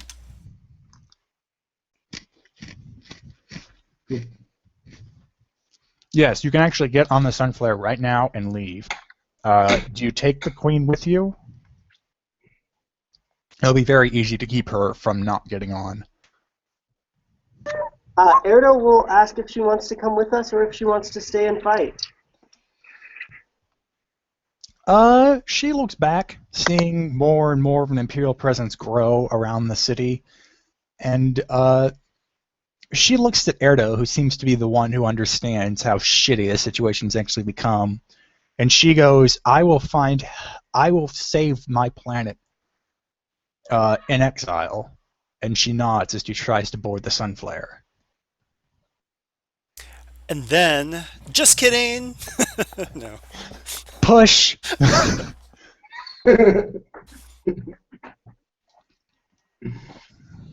I can maybe hook you up with a few people that might be able to give you that boost you need to just gain power over your planet again. All right. Well, if no one stops her, she is going to board, and I think that gains you Queen Ophelia. Basically, Queen in exile now as a contact. Sweet. Since she probably is mad at most of you, but I think maybe Erdo's calming understanding of the situation makes her get her cooler head. But anyway, yes, you're able to get on the Sunflare, and actually, go ahead and give me an average piloting check with 3 setback. In gristle boards without saying anything. I will do a piloting check. Co-piloting check, Hank? Yep. I mean, Hawk. Or just a regular piloting check? So now it's an easy piloting with 3 setback? Yes. Okay. In fact, I'll let you can go ahead and also make that 2 advantage a boost. Cool. You're basically trying to avoid the squadrons of TIE fighters from getting in pursuit before you're able to leave. All right, and yes, You're Every able setback was a without failure. that, and because none of the squadron leaders apparently expected a ship to be parked down there, they're not in position to try and catch you as you quickly lift off outside the range of the Star Destroyer and jump into hyperspace. And luckily, Vulcan on the line says, I was able to call Vincent right when the Star Destroyer showed up. He was able to undock and get away. In fact, as if anyone cared to look out the window, you can see you were able to see a few smaller, more agile ships cheese it out of the starport before the Imperials took full control. Well, that's good. Let him know we have his queen right here. And she's eager to see him again. And Vincent, Balkan says, yeah, I'll let him know. All right, and that is the end of cutting the red tape. Cool. I guess now you shall go into divvying up what little rewards you have. I'm going to say... Actually, this would be against... Either you can make a charm, negotiation, or coercion check against Balkan for just 2 difficulty, but I am going to upgrade it once. And you'll see what this comes into in a moment. Okay. Since I'll Hawk downgrade brought it it up. once. Anyone want to assist me with the charming? Also, what are we charming him for? Well, Hawk wanted payment, and it's quite obvious in this arrangement that unless you're able to just loot something, you didn't get any payment. But Okay. Hawken is thankful that you did get Vincent out of the mess. However, poorly you handled it, and is off and wants to and will offer payment. I just wanted to see how much he will offer, Okay. depending on how well he is gradied. Well, Doctor, we did our best, I think.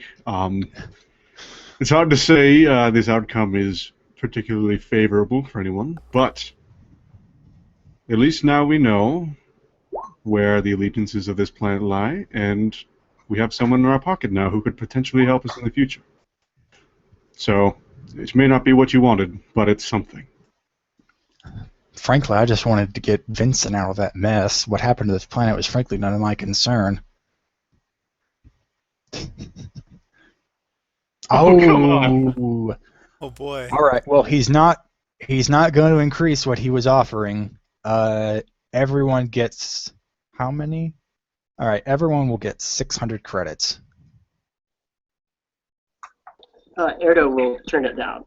All right. So that's, let's see, 600. Anyone else want to turn down their payment out of guilt? Actually, Erdo will take the 100 credits for the night in the hotel. All right. So that's just 100 for you. Actually, yeah, Gristle will turn it down, and in place of that, he's going to consider like being on the ship his payment. Fair enough.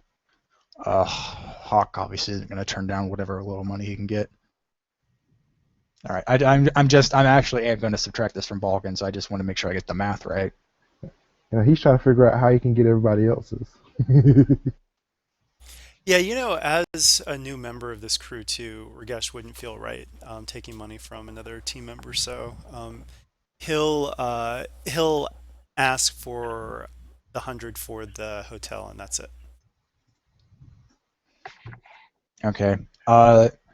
Is Tenno going to take the full payment? Can I ask? Can I get? Can I get him to send some of the money to the rebel cell I'm connected with, and maybe put the queen in touch with the rebels as well? You can do that. Balkan's just offering payment. Bringing up the rebels, Balkan is going. If you want to give them this, fine, but I'm giving it to you, no one else. Okay, so I'm going to take half of it, and I'm going to use another 300 to find a contact for Queen Ophelia. Maybe put her in contact with the right people. All right.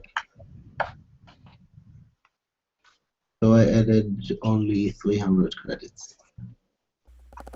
I got 400 because you wanted to take the 100 for the room.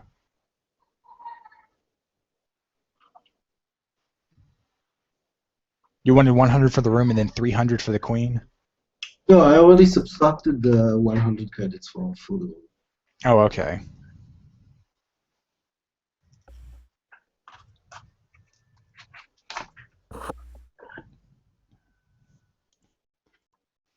All right.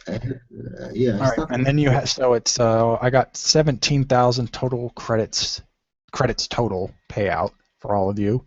And as for experience, you really screwed the pooch. So 15 base. Wow. What else did you do?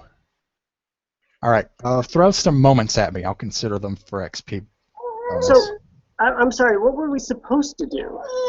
You were this thing was rather open-ended. You could have come up with any other. Your plan to infiltrate heavy engineering by yourselves would have produced something you could have used. Okay.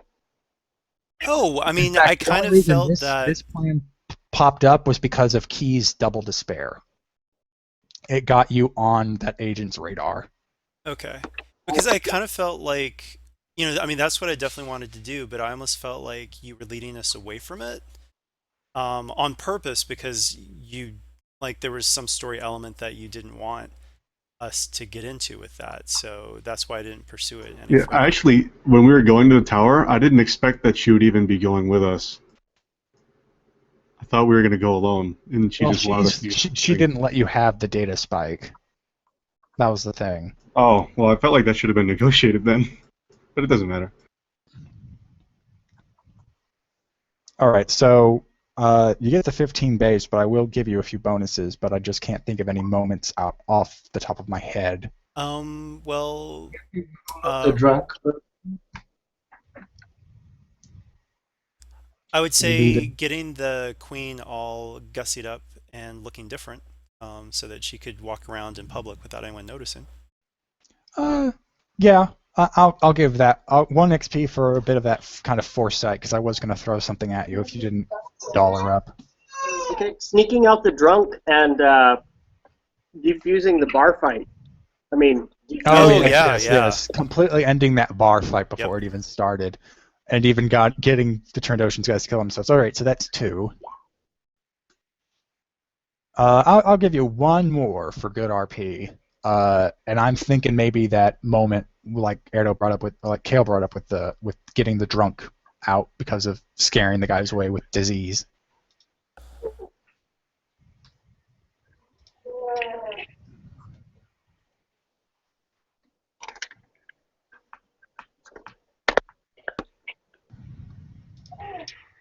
Yeah, I mean, that sounds good to me. All right. So that rounds it up to what, 18? Yes, I got 18 out of that. You can still vote for. What are we doing it now? Most interesting player? Most interesting role player? Yeah, I would nominate our new doctor, Gristle, actually. Fine, I second that. All right. If there are no objections, Ben Yeah, that's shall right. get that XP. All right, thank you. I felt like I spent the whole session trying to find a voice for him. That's 2 for the bar. That's. So that's.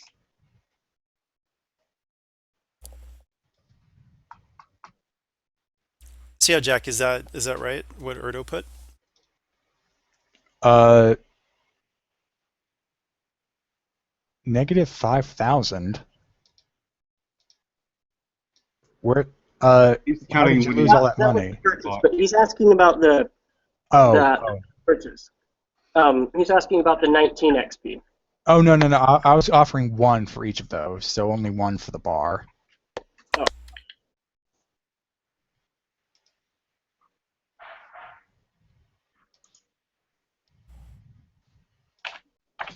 And do we count Wiki XP in this mission log too? Uh, Should I record that there, Tommy? Yeah, you can. Just make sure that you're keeping good track on your own, and that. Yeah, I mean, I have a document where I have all my articles Yeah. listed. And... So whenever you need to, just put it in. Tommy, are we still recording? Yes, we are. All Did right. you want me to I think cut? this is the. No. That I just want to give a proper send off unlike last time. Oh. All right. Well, that's it for Shadow of the Broker 22, cutting the red tape.